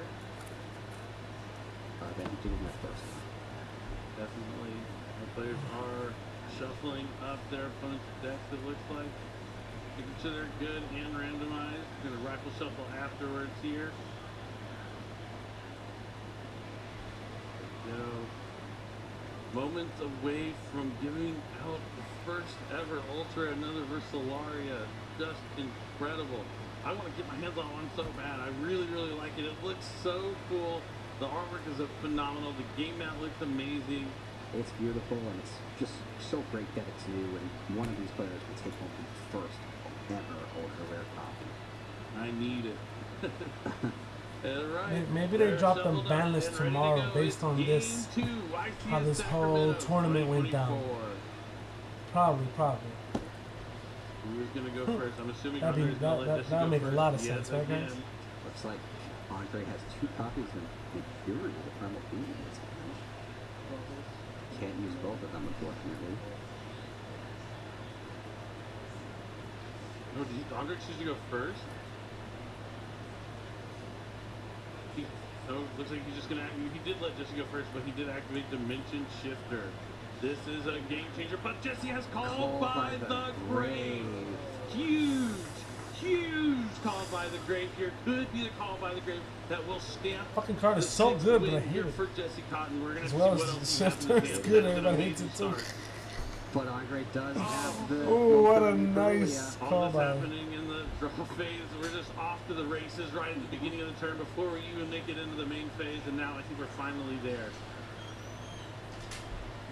This is the classic. He got a punch was Shifter and Perillia. He has to normal summon Fabled Lure. He's going to get a draw. He just drew an imperm. And it's He only got 2 nibs and a. I think 2 nibs in a. He's going to link it away into Fiend's Requiem. That's going to tribute off to summon Fiend's Come over here. Engraver. Just like that, Jesse's already got 3 summons once the Engraver hits the field. But here, the Primal Being will be pretty easy for Andre to use. Look, you see yourself right there? Oh, watch, you're gonna come out of there. Were you talking to them? I only have 3 people watching. Sad, right? I know. Requiem from the Engraver. You see? Engraver. You see yourself? He goes into that necklace, Princess again. But these 2 guys are like, these 2 are like watching. Well, I'm watching YouTube, yeah, I'm watching streaming. That's where I can see how it looks. So I'm watching this, streaming this on my channel. There's the Necro Princess. I'm watching the game. Let's go. Looks like they're just special summoning Engraver. That's my little son, my youngest. He has 2 level 6s. Could link these into a link 2. I got 4 boys. One of them is gonna play He's YuGiOH. probably not getting the extra value of drawing a card out the Necro Princess. If he is, he's really slow rolling it.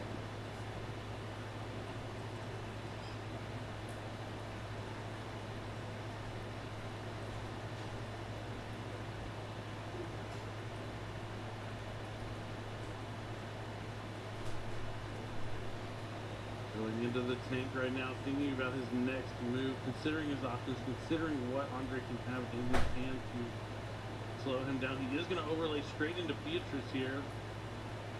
Yep, 2 level 6s to make the rank 6 Beatrice, Lady of the Eternal. It's going to use its effect, and it will be met by Infinite Impermanence to negate it.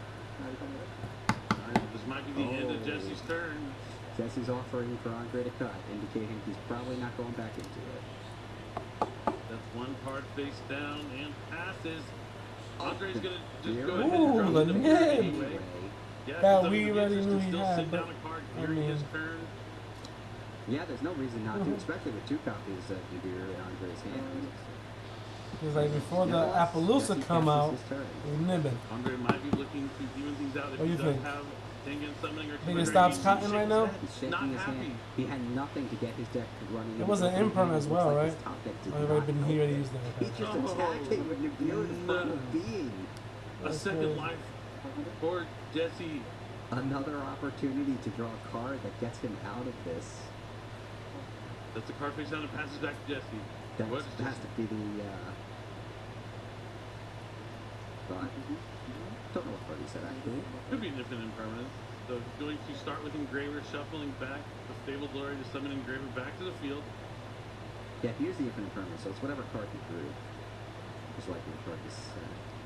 It's the Cosmic. But Engraver's back on the field, not quite as strong as we do with the Primal Being, so he's going to link it away and summon it directly once more. It's nice being able to send that back to the deck to summon the Engraver so that you can then summon it again by using the Engraver. Yeah, you only have to really play one copy of all of them since you can put them all back. And now he's going to read off directly to get another Engraver on the field. He's already used the effect of someone from the graveyard. You can use Requiem to equip and then send the Nibiru to the graveyard. If you want to just play a beatdown game here. Yeah, I don't think either of these two decks are doing what they're supposed to. But you have to make it work with what you draw. That's part of getting to the finals and part of winning the YCS. He has One for one. Bang. If one discards Flameburst Dragon, does Andre have a response? Nothing here. He's going to let him access a level 1, probably Snake Eye Ash. There it is, the beautiful ultimate rare. Use the effect. No response from Andre. It looks like he doesn't have an infinite permanent step there. Now, I guess he has to hope it's a call by the grave or something like that, so he What else can I have over stop here? Flameburst from coming out potentially. He does have that second copy of Nibiru, the Primal Being. So at some point in the turn, he'll probably hit Jesse with that. All this random supers. But Jesse's cards are already I wonder if anyone at locals is playing It's very Vitron. likely The that Vitron it's card playing is just through it. crazy. I didn't even know you had Combo one. is out of the hand to special summon I think itself, yesterday when I went and to now we locals can was like search my out a Snake Eye it was spell fun. trap. I think Both original or divine temple. the match that I like to Often that I Takes like the to Divine watch Temple, one Andre uses it was the the Nibiru. Gimmick Puppet Jesse will matchup have a against monster in his drawing craft card zone. I forgot which one it It's was. summon, which will allow him to continue his plays. And there's the Divine Temple. Jesse will I think activate it was it. either it's Fire off King, the 'cause I side, watched but that was one. actually his opening hand. I like because I was sitting that's right gonna next to advance that the one was the Divine Fire So King that will and definitely slow him Gimmick, down. and then there was Thought that was a really another good match game, that I was but sitting obviously right that next to was him. set. I just forgot what he was playing against. It was pretty decent. It was pretty dope. Will that plus Nibiru be adequate to stave off Jesse's So he's cycling. attacks for one I have to pay more attention, turn? guys. I think he's cycling on the spell. You know, just so much stuff. It's going to be tough. I think you can find a way to victory here. I think you're right.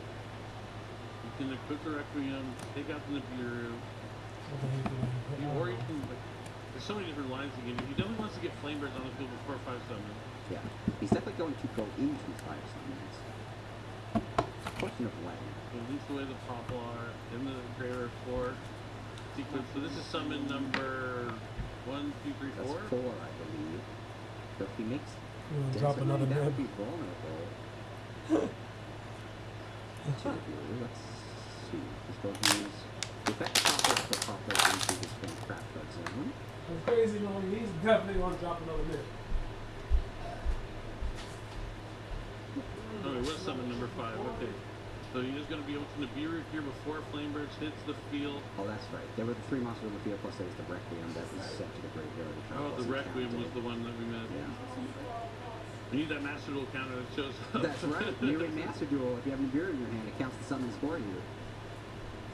And now he wasn't able to get the Flamers on the field before 5 summons. I thought maybe there would be a way to like send. This probably has to be like the third time they saw me eating. in a row like that, though. I've been here for a while. It is. Smoked like twice already. Because he may have more plays, though. And even if he doesn't, Andre needs a really good shot. That nigga nipped it. That's bananas. That's another faster He Nibiru. does pass. But It's Magma been- Nut was the top deck from the That- previous turn. That's what he needs. That's, I mean, you didn't help him on the previous turn, but this will let him search a dragon at the end phase. Yes. This is exactly what Andre needs. Oh, the Tampai Dragons are dragons. Don't look right. So he finishes the sequence, summons Magma, active Magma effect on the field. Does he have? Yep, it's Jesse permanent. has the infinite impermanence. Once again, it's up to Andre to top deck a good card that will help him. Is it going to be Tempai Dragon Hydra? Is it Sangan Kaiman? You can see from the facial expression he's not super happy about it, but not as painful as the last one. He hasn't ended his turn yet. He hasn't entered his battle phase. He has options. He does have 2 monsters on the field. Does he have a way to act SP. Tempai Dragons just yet? He's going to go battle. Yeah.